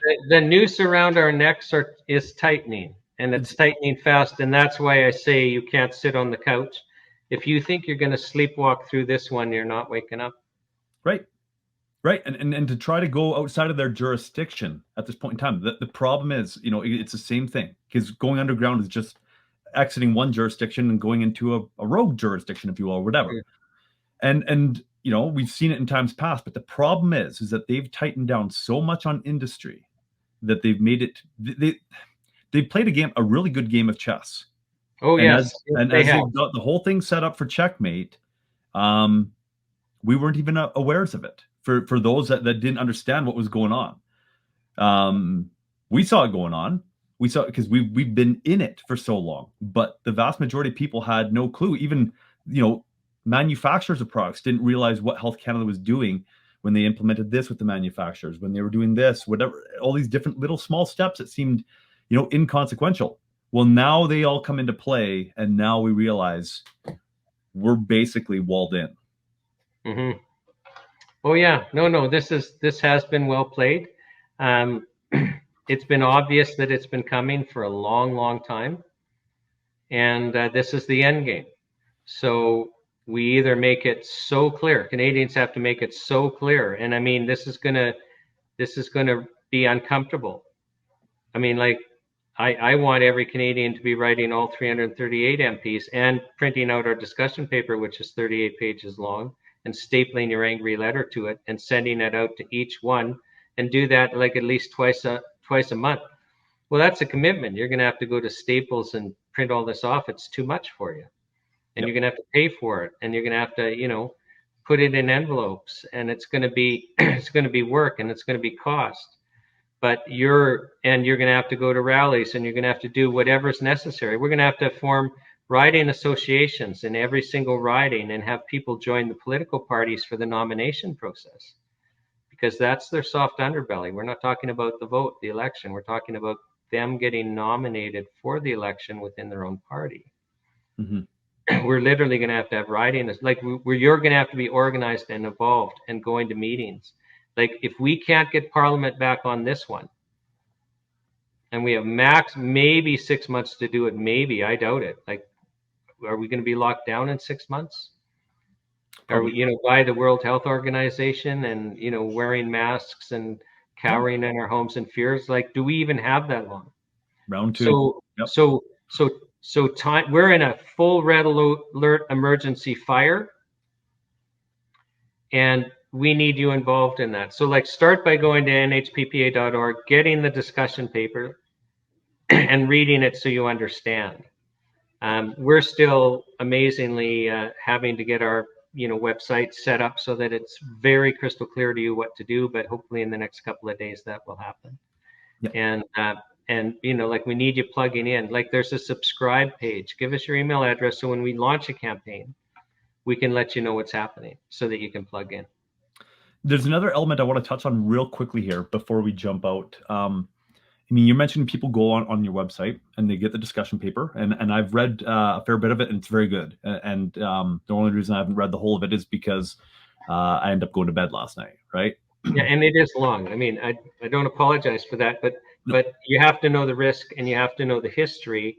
And we've kind of lost a generation of people that were fighting on this issue. Mhm. And if you don't understand how we got here, you're not going to be as effective. Exactly. And it's very well articulated. You've done a fantastic job of bringing that together, at least for the portions I've read thus far. So I want to bring another element forward, because we see the game of chess going on with the government. And you see on our website, even our testimonials page, I've had to do a video for our testimonials page, and we've had to censor our testimonials, a number of them, because Health Canada didn't approve of them with the content that somebody else was sharing of their real life experience. It was independent of us. We just captured it on video. So censorship is it's not going away, like I said in the video, and they've come out with a censorship bill. Correct? Well, I think you're talking about Bill C-17, which gives the federal government, the power to censor the internet. Yes. And yes, that's a very, very scary prospect. Yes, it sure is. Especially in today's environment. So, yeah, how long is it when a podcast like this is even going to be allowed? How long is it that you're going to have your website up there with that discussion paper? That's the time-based urgency in relation to this fight. Is that's a great point. At what point in time do they shut things off? Right? Mm-hmm. I know I'm censored on social media. I'm surprised that we've actually got the viewers on here that we do right now that I'm looking at. Because when I shared last night, I've got a following of over 10,000 people. And then plus I've got an additional about 5,000 friends. So I've got over 15,000 people that when I share something, it should be generated on at least a number of their news feeds. Now, obviously there's algorithms and all that type of stuff, but it should be really put out there. And there's certain topics that I've touched on recently where I get almost zero interaction with it, almost zero. And it's not because it wasn't interesting either. And when I shared with the description this podcast that was going to go on, I shared it last night. Within about an hour, I think there was 5 people that had interacted with it within an hour. Normally that would be within about 5 minutes, if not less. Normally it's just ching, and then share. And I've been watching what's been going on, and the censorship is real. And so I'm shadow banned because they're not actually censoring it where they're saying, it's not available at all. But you have to basically go onto my page and click on my page to see it versus it being populated on a newsfeed. So we know that they're already engaging in this type of stuff. Different, organizations, YouTube is doing it. Our Truehope page got canceled back a couple years back. My page the same week.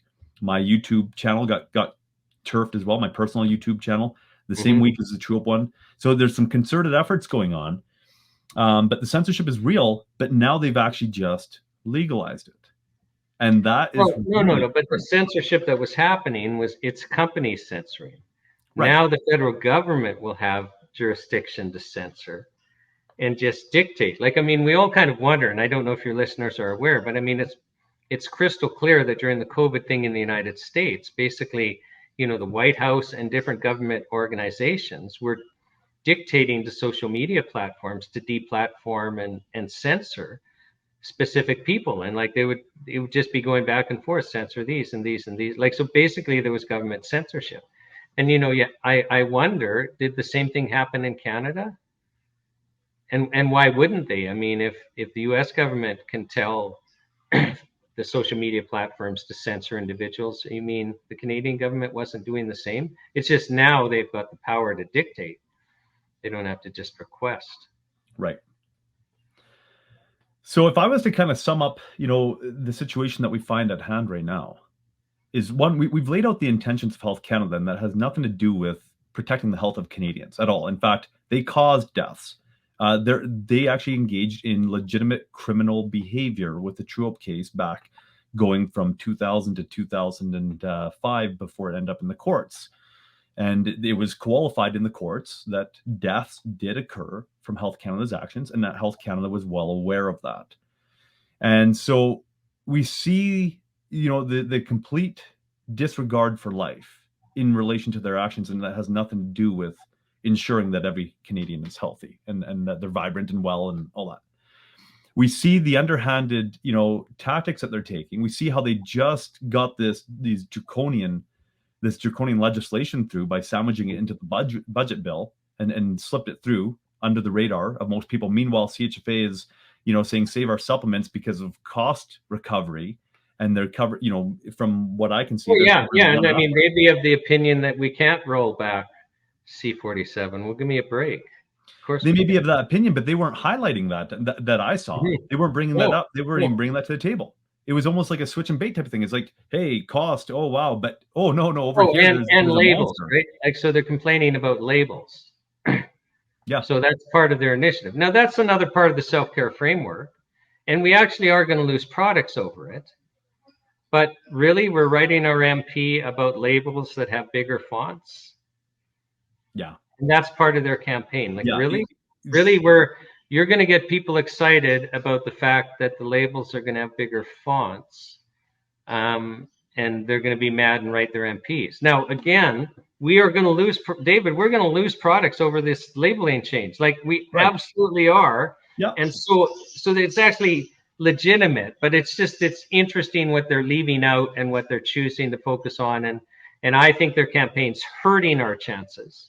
Right, because it's actually watering it down. It creates watering it down, and it's the wrong targets.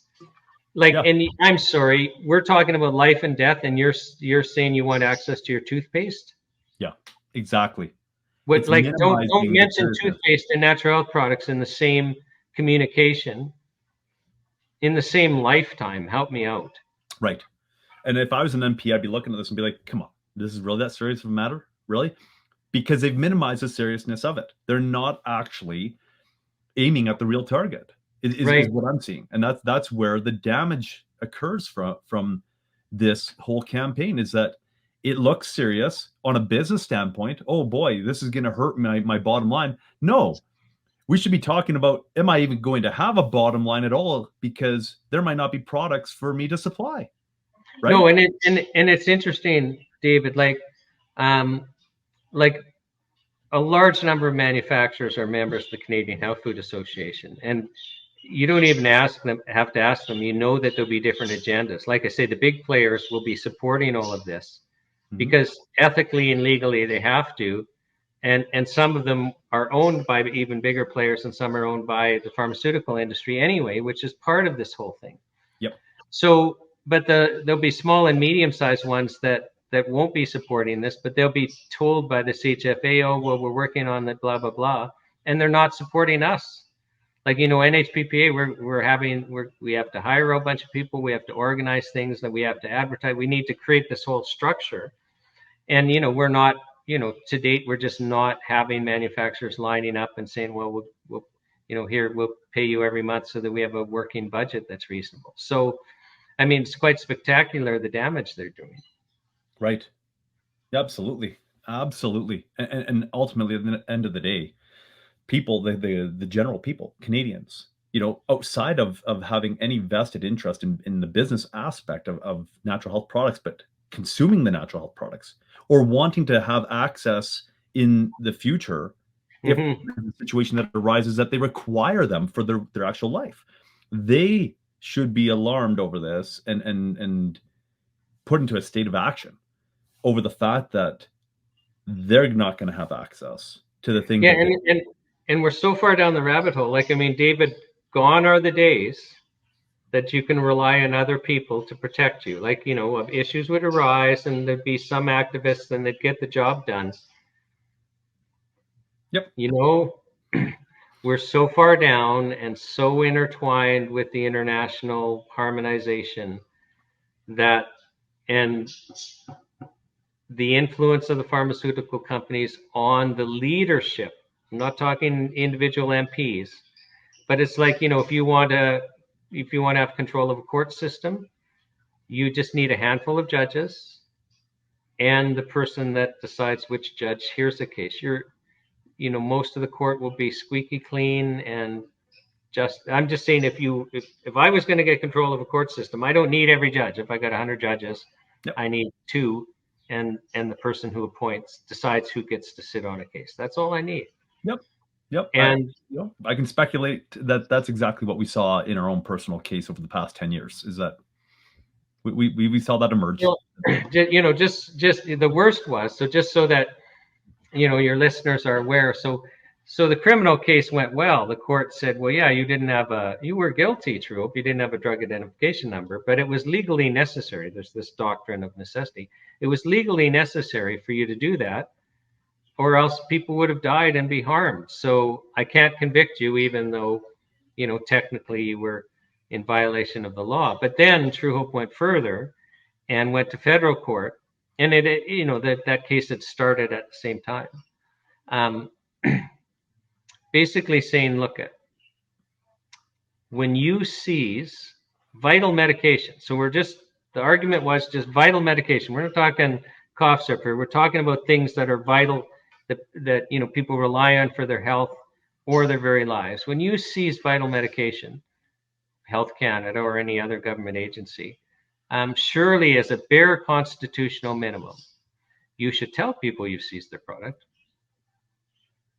And there should be some easy mechanism for you to at least argue that your health interest, which might be your very life, outweighs whatever small regulatory problem is with the governments. Because if you're poor, you can't go to court, and even if you're rich, you're not going to get there before you're dead anyway. So there's got to be, like we're just saying, as a constitutional minimum, if you seize vital medication, and keywords on vital, you got to tell them.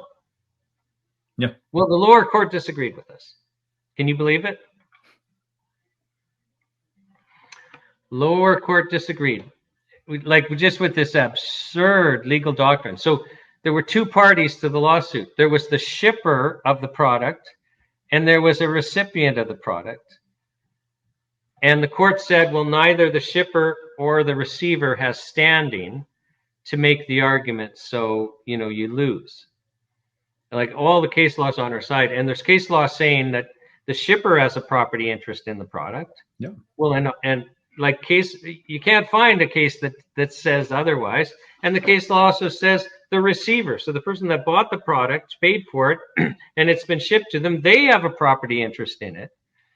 So, and it kind of begs the question, if the person shipping the product and the person receiving the product, if neither of them can go to court and say the government can't seize the product, and surely I have the right to argue that's unconstitutional. But according to the federal court, they said no. And then so to the Federal Court of Appeal, and the three judges agreed, no, they don't have standing. Now, the interesting thing, David, is at that time, the issue of standing, and standing is just, do you have the right to make the argument? Let's say I thought part of the Aeronautics Act governing how airplanes fly was unconstitutional, and I brought a case in my own name. The court would say, Mr. Buckley, you're a lawyer. You're not involved in the airplane industry. You have no skin in the game.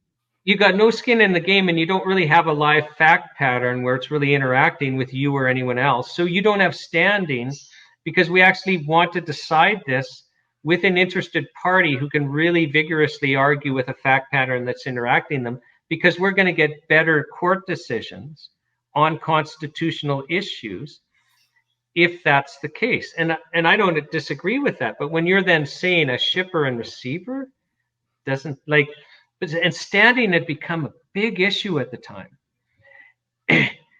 And standing, actually, the courts have been siding on, no, you do have standing. But you cannot find an appeal level case on standing. Let's say Truehope is, day one, and you go 2 years after and 2 years before, you can't find a Court of Appeal level decision that isn't cited time and time and time again. The only one is Truehope, because any court looking at it goes, well, that's wrong. Yep. That's how you know a decision was so wrong it's crazy, is that nobody else refers to it when it's a live issue at the time, and every other appeal level decision is being referred to time in case after case after case. It's being considered as a precedent. But not that one, because any court looking at it, regardless of this, or a party, well, that's clearly wrong. Yeah, and really, what that highlights is incredible. And I'm in a position that I can say, because I'm not going to be reprimanded for it, but the amount of corruption within the judicial system is phenomenal from my perspective. I mean, and I've lived basically 10 years in and out of the courts and whatnot, and you've been a part of that as well in our journey. But there has been some incredible things that have taken place that are just so out of the ordinary to ensure that there is an outcome that is not favorable to the Canadian public at all. And that really is an affront to our rights, our fundamental rights as parents, and in seeking, or having medical choice. So I would just say, because I have to be careful as a member of the bar what I can say and can't say. I actually don't want to lose my license to practice. But what I can say is that I am astounded over the past 3 years with all this government intrusion that I can't point to a single case that would act as a brake on government action at any level going forward. I mean, it's just astounding, because then, that's an open door for not just governments to do what they've done, but to even go further. And that, we're not characterizing, so sure, they didn't make it illegal, or like, let's just use the vaccine as an example. And it doesn't matter whether you agreed with getting the COVID vaccine or didn't, because there's different opinions on that. The problem is let's say you agreed with it, you thought it was a great idea. Well, but we've given up our right to say no. Like, it wasn't made legal where you go to jail or get fined, but I'm sorry, that the public messaging, even the social pressure, it's something we learned in the National Citizens Inquiry. It wasn't just, you're going to lose your job and livelihood. Even a bigger driving factor was all the social pressure. Like, family members would stop talking to you, friends would disown you. That actually had more of a coercive effect, and there's just this relentless media. So let's not pretend there wasn't coercion. But if you supported that, because like if you really believed, oh my gosh, we're in this dangerous pandemic and this is going to help us. Well, my question is well, now we've set a precedent. What about the next time when you actually think this is going to hurt your child or kill your child, or hurt you or kill you? Like, how are you going to feel about it the next time? Yeah. So, I mean, even if we were in a dangerous pandemic, and even if the vaccine was a solution, like, let's just assume those two things. And, you really think it was reckless for some people to choose not to do that, just ignoring the obvious logic. Well, if the vaccine worked, you and your family couldn't be in any danger if you chose to get it. Like, let's just ignore the lack of logic there. Like, let's say there really was, concern on your part. Or even just you were legitimately concerned for the health of the people that you think were being reckless. Like, wow, to cross that Rubicon where people really didn't have a choice in it, and it was coercion. Yeah. Like, the problem then there is you've given up control of your body to the government, and how are you going to feel the next time? Right. And where does this? And the next time's likely coming very soon. To a 15-minute lockdown city near you in Canada. So get out of the city. Like, it's really something how people didn't. I know we're running really late, but can I just share with you a police state meme that I just feel the need to share? So, like, here we were in the middle of the COVID experience, where we had these passports. And, so you live in Alberta. So in Alberta, or no, you don't anymore. Anyway, I do. And oh yeah, that's right. So I live in Alberta. It's just you were in BC for a while. And so to go to a restaurant or go to your kid's hockey game, you had to like show your identity papers. And I remember that like a lot of people who had the identity papers would be gloating on social media, like, against the people that didn't. Like, haha, we can do this. And you like, it was really quite something. And I remember thinking, you don't understand that the joke's on you, because let's think about what's happening. Because people have to understand that this thing of showing identity papers is a police state ritual. And this is important with our digital health IDs coming through the World Health Organization, of which Canada is going to be a binding member of. So before the identity papers, you knew you were free to go to your kid's hockey game, like legitimately free.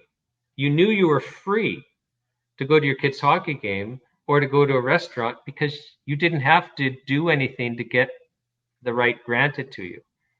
Like, that's true for you. You didn't even think about it. Oh, Johnny's hockey game's at 4, and you go and you watch the game. But with identity papers, there's a ritual to basically subconsciously enforce in your mind that you're not free to go to the hockey game, but rather the state grants you permission when you go through the ritual. Like, think about classic police states, you know, like Nazi Germany or Stalinist Russia, where they'd have roadblocks within cities at major intersections at times. Well, they didn't actually, they'd let you through the roadblock when you showed your papers. They weren't there to restrict you from going from one area of the city to the next. And they didn't need to know where you're going because they knew where you lived if they wanted to track you down, and they knew you'd be there at night. It's where you'd eat supper and it's where you'd sleep. But what it does is it reinforces subconsciously that you're a slave, that you're not free to do it, that you have to go through this ritual and then be granted permission. That's the purpose of identity papers. It wasn't for contact tracing. Are you kidding me? Yeah. It was to get us understanding that we were no longer free to do these activities and that the state would have to grant us permission. And David, people's children watched them give identity papers to go into restaurants, to go to a hockey. Like, how do we come back as a society from having our children watch their parents go through police state rituals? Like, I don't know how we undo that. I don't know if it can be, because this is a humanistic issue, you know, for time infinitum. It's been since the beginning. James Allen, the one who wrote a number of books, but As a Man Thinketh was one of his most popular ones. He sums it up, and it's summed up over about a period of a paragraph, and I'm going to paraphrase it. And he basically states, the problem isn't that there's so many tyrants, it's that there's so many slaves.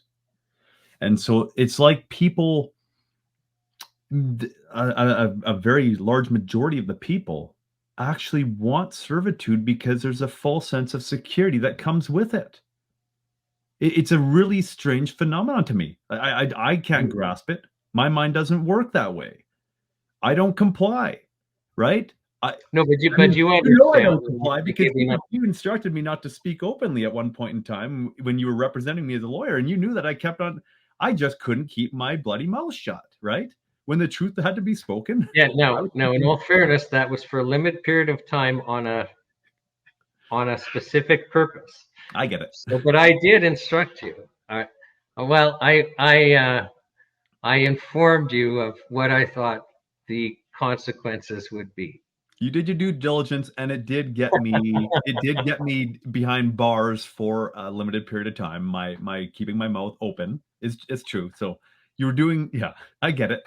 But no, but I mean, the reality is that, you know, I care deeply for both you and Colette, and at all times tried to protect you guys. So. Exactly. No, and you were doing what any lawyer would have done, and that's why most people that have been charged, you don't see them speaking publicly. You know, they have a lawyer representing them. But that's what I'm getting the point out there, that I don't understand how people can have that slave mentality, but the vast majority of people, it appears, do have it to a certain degree, whether they're enslaved to what their peers think of them, whether they're enslaved to having recreational activities available to them, whether, you know, going to the movies, going to restaurants, blah, blah, you know, whether they're enslaved to their job, which is, you know, that's a little bit of a harder one to get around for most people. But hey, I'm not going to have a job if I don't get a job. So I'm getting a job, even though I don't want to get one. It shows that they're enslaved to something. And when we look at the vast majority of people, they're suffering with that they haven't broken those chains, that they have some kind of vice that's holding them down. And unfortunately, you know, you bring up the point. How are we going to come back from this? Well, you know, it's interesting. because you basically use the economic chain as a, and I mean, I have friends, for example, that received the COVID jabs solely because they had a mortgage and a family to feed. And, it made me understand that even, our debt and greed based model, where you have to have a new car and you have to have a house and we go into debt, that is a deliberate policy decision from the people that want to control you so that actually you can be controlled.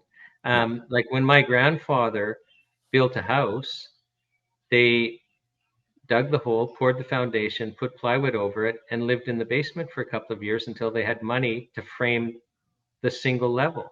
Right. And like that's how people didn't go into debt, but then they couldn't be controlled. People that aren't in debt can't be controlled. Economically. It's another lever. And we've actually been trained to rely on the government for absolutely everything. So even the welfare state, which sounds great, but then first of all, we're no longer taking personal responsibility for our brother, and taking care of them like we're supposed to. So we actually kind of lose living the second commandment, which is, the foundation of how we're supposed to interact with each other. Right, loving your neighbor as yourself. And we also create a whole class of people that are dependent on the government, and and literally they're slaves. Dependence is slavery, and all of this is absolutely deliberate. And people are afraid because they don't understand that at any minute they could take back power. Let me just tell you one little story, and then I have to go because we have been quite long, and I have another call I have to attend. One of the witnesses I called at the National Citizens Inquiry, and when they were sitting in Red Deer, was a lady named Radina. And she was a political refugee from Poland who had from the beginning been involved in the Solidarity movement. So from the beginning. And what she described to me when I was interviewing her, didn't come out as clear on the stand, and parts of this didn't come out on the stand at all, is just how little support they have. And, when they're making waves and stuff like that, and then the leadership gets arrested and they're having to care for the families of the leaders and try to keep getting the messaging out. And then she gets arrested for handing out brochures that go against the government narrative and is sentenced to, I think, 3.5 years in jail by a military tribunal. And this is in Poland. This is in Poland, yeah. And and she said to me, so she came to Canada as a political refugee after they got their country back, but it was still dangerous for people like her to remain in Poland. So, but she said the people did not take to the streets until the economy collapsed and the bread ran out. So they're literally hungry. So now they're desperate and they take to the streets. And in a very short period of time, once that happened, they have control over the country again and the police state is gone. But the interesting thing is, David, is they could have done that a year before, 2 years before, a decade before, 2 decades before. They always had the power to free themselves and their children by taking to the streets. But they didn't until they were desperate and the bread ran out. And that is a scary prospect, because we as Canadians could peacefully take control of our institutions again and reform them so that they're working for us again. At any time. At any time, we could do that. Yeah. But we're choosing not to. We're choosing to go through all of this madness, and we're past the point where we can get our institutions back without it being costly to us. Yeah. And it's just going to get more and more costly the longer we wait. But we're waiting, but we can't wait any longer. And I think this is an issue that people can get behind and start taking action, and then seeing, wait a second, I can get Parliament working for me again. I can protect our fundamental rights then, so we can then, let's get our natural products back. Let's get our personal sovereignty back, and then we can deal with things like censorship and, basically government overreach into other institutions that are afraid to, you know, act in the public interest. And like, let's get this back on track. Let's reform again so that everything is working for this public interest and not for narrow interests. Right. And basically build a world again that we're actually would be proud to hand to our grandkids, because it's right now it's just a mess and it's getting worse.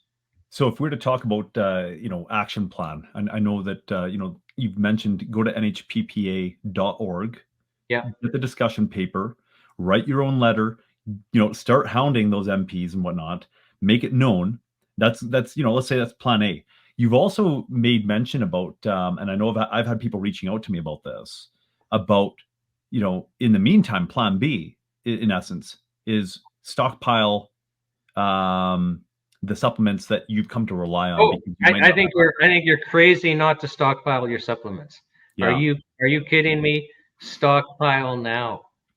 So especially like stuff you rely on, and you know, and then like, you know, the staples like your vitamin D and vitamin C and you know, NAC and things like that. Like, yeah, because you might not have access to them tomorrow. And yeah, I mean, it's not going to happen immediately, but I mean, you might as well start now. You know, like a lot of these things have a shelf life forever. So you know that it's coming. Like, unless we stop this. So basically execute plan A, plan B at the same time. You know, there's an element here that needs to be covered. I think that a compromise, or people with compromised health, are much easily controlled, right? If you have compromised well-being, you're way easier to guide to and whatnot. The people that I see out there that are the greatest, you know, freedom warriors, they have their health about them, right? Because as soon as you don't have your health, I mean, you're distracted, you're focused on other things, you're just trying you're just trying to exist, you're trying to get through the day, right? Plain and simple.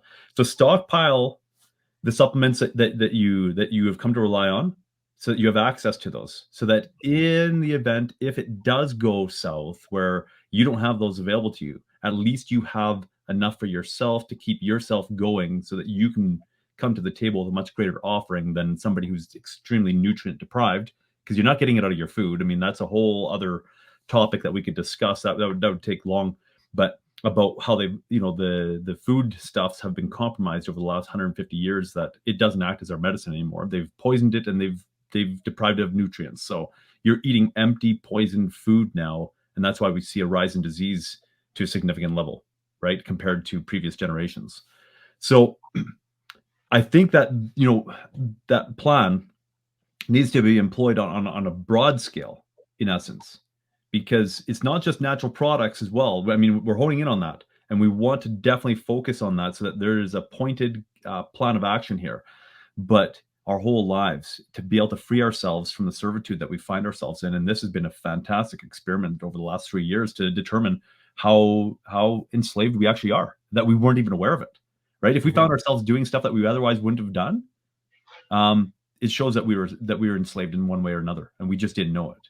But now we've gone through this situation. So we need to be basically freeing ourselves from the shackles of a tyrannical government, and we need to try to turn it over, like you're saying, and let's do that peacefully. Let's make sure that we are getting it out there, that we are creating a major annoyance for these MPs, and hopefully they don't instill some kind of bill that will prevent us from doing that. I mean, we see the Freedom Convoy and where that went, and what precedent was established there now, and that the Emergencies Act can, basically the War Measures Act can be employed for next to nothing when there isn't a national emergency displaying imminent risk or harm to anybody, right?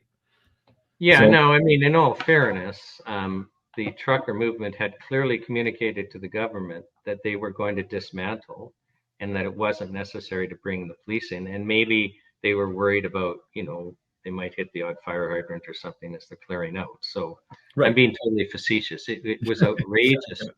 Like, I mean, I watched it live. I still can't. I'm still traumatized watching, you know, jackbooted police taking down citizens one by one as if, you know, they were dangerous. This was an incredibly peaceful protest. on an incredibly important issue, and the government ignored them in their entirety. And if that wasn't a wake-up call, I mean, it was the truckers that woke me up, and out of being afraid, where I really wasn't doing anything of consequence, to where it's like, well, they're suffering consequences. They're putting it on the line for me, and I can't ethically sit still anymore. Mm-hmm. And I think everyone needs to just understand, this is gonna hurt you. Resistance is gonna hurt you. Like, to get real meaningful change, it's not free. Your freedom's not free anymore. Right. You're gonna pay for it. Yep. But exactly. But you're not gonna. You will lose the window of getting it back unless you act now. Yes. So a call for people to rise up, to come out of their state of dormancy, and to make sure they do something about it before it's too late. Before it's too late. I mean, right now we're in the position, like you say, it's already too late. It's just can we pull it out of the fire? Exactly. The legislation's been passed. We're already in crisis state. Can we pull it back? It's not even a matter of preventing it. The wall has been breached. Are you willing to do something about it? Are you willing to push the enemy back outside of the wall, or are you going to live with the consequences of having the enemy amongst you? Yeah. Right? Living basically in your same domicile. It's just we're in such a situation here that people just don't see the urgency of it for the most part, and they need to. No, because we've been let out of our cage. So since the truckers convoy, I mean, we weren't locked down last winter after that. Right. So we just went through a winter, and that's the only reason. I mean, because they didn't want another convoy with people, willing to pay even a higher price. And but it's coming. Yeah. It's coming. So we're in the eye of the hurricane, but we're not out of the hurricane. Yeah. So I think, and it's summer, and people are just so desperate to have some normalcy, myself included. Mm-hmm. Right? Like, but don't allow it to breed complacency. We're gonna go camping next month, and hopefully be able to forget about just what's happening. But the reality is we're not getting back to normal. Mm-hmm. There's no normal to go back to, and we haven't even begun to understand the consequences of what's already happened. Like, I don't know if your viewers have watched the National Citizens Inquiry or even know what it was, but a group of citizens got together with the idea that the government is not going to look into COVID issues. They appointed 4 independent commissioners, like right down to rules, like their separation. They can't influence the commissioner's report. Just with public funding, and it was just citizens donating like $100 each type thing. They marched them across 8 cities. So Truro, Toronto, Winnipeg, Saskatoon, Red Deer, Vancouver, Quebec City, Ottawa, 3 days in each city, 24 days of hearing, all under oath, all led by volunteer lawyers, 75 experts, and we're talking the world-class ones, your Malones and Ed Dowd and the whole crew, but citizens telling their stories. And David, there were people that were afraid that would back out of testifying even the day of, because they're still in 2023 afraid of repercussions, both employment and personal. But you just pick a day and watch it. Like, started in the Toronto hearings onwards, we kind of got, well, no, just any of the days. And you can't be the same. But there were days where the whole courtroom was weeping. And people online watching live were weeping. And you watching in non-live, you will weep because you can't not. Just the experiences Canadians have had. And you'll realize you'll start to realize some of the consequences of what we're facing. Like, I didn't understand that we've got all these vaccine injured persons who are, and like, these are the ones where you're weeping when you're watching, and just horrific injuries. And yet the medical system can't acknowledge they exist because the vaccine's safe and effective. And so they're basically treated like lepers. And they're like, the themes are all the same. Oh, you have mental health problems, you're suffering from anxiety, and they're being ignored. And just the tragedy, it's just, it's heart-wrenching. what we're doing. And so even just if there was nothing else coming, like with the kids masking, we're wired to learn our language from watching adults speak and each other speak. We've actually had significant IQ drops that are irreversible, significant, in our young kids. We have harm, they will never recover. And just all the harm we've done, teenage suicides and all, it's just, you can't even catalog it, but you start watching the NCI and you start to get a feel for just how much damage we've done. It's frightening. Well, as you're well aware, I mean, obviously that's our line of business is mental health. And, the sad reality of it is that our business has been quite good over the past 3 years. And that's alarming. And the reason why is because it's not about cents and dollars. It's showing that there's something taking place in the marketplace that's increasing the demand for mental health supplements. And that's not good. It's good that we have supplements available to help people get through it. But the fact of the matter is that society has been significantly damaged. Yeah. All right. Well, we're at 2 hours and 20 minutes. Thank you very much, Shawn, for coming on. I just want to just re-encapsulate, the plan of action. Go to nhppa.org, get the discussion paper as to what's going on with Health Canada, the various angles that they're coming at us from, to remove your rights and access to natural health supplements, oftentimes life-saving supplements. And then, in the meantime as well, as plan B, be proactive and stock up on the supplements that you want to continue to have access to, because we don't know what's going on over the next year or 2 or 3 here in relation to supplements, but it's probably sooner than later. I mean, COVID showed just how fast these types of things can be accelerated. And so just be proactive that way. And I just want to say thank you again, Shawn, for coming on. Yeah, go ahead, Shawn. Subscribe. So when you're at the nhppa.org website, give us your email address. There's a subscribe. Even if you just scroll down the homepage, it'll pop up at the bottom. And that way we can alert you to campaigns and get you involved. Yep. It's good to keep aware of what's going on, keep abreast of the situation. So thank you very much, Shawn, again for taking the time to come on, answering my questions, giving more clarity, and to all the viewers as well. And may we fight the battle well. Yeah. Thanks, David. Really appreciate what you're doing. So thank you. Blessings to you.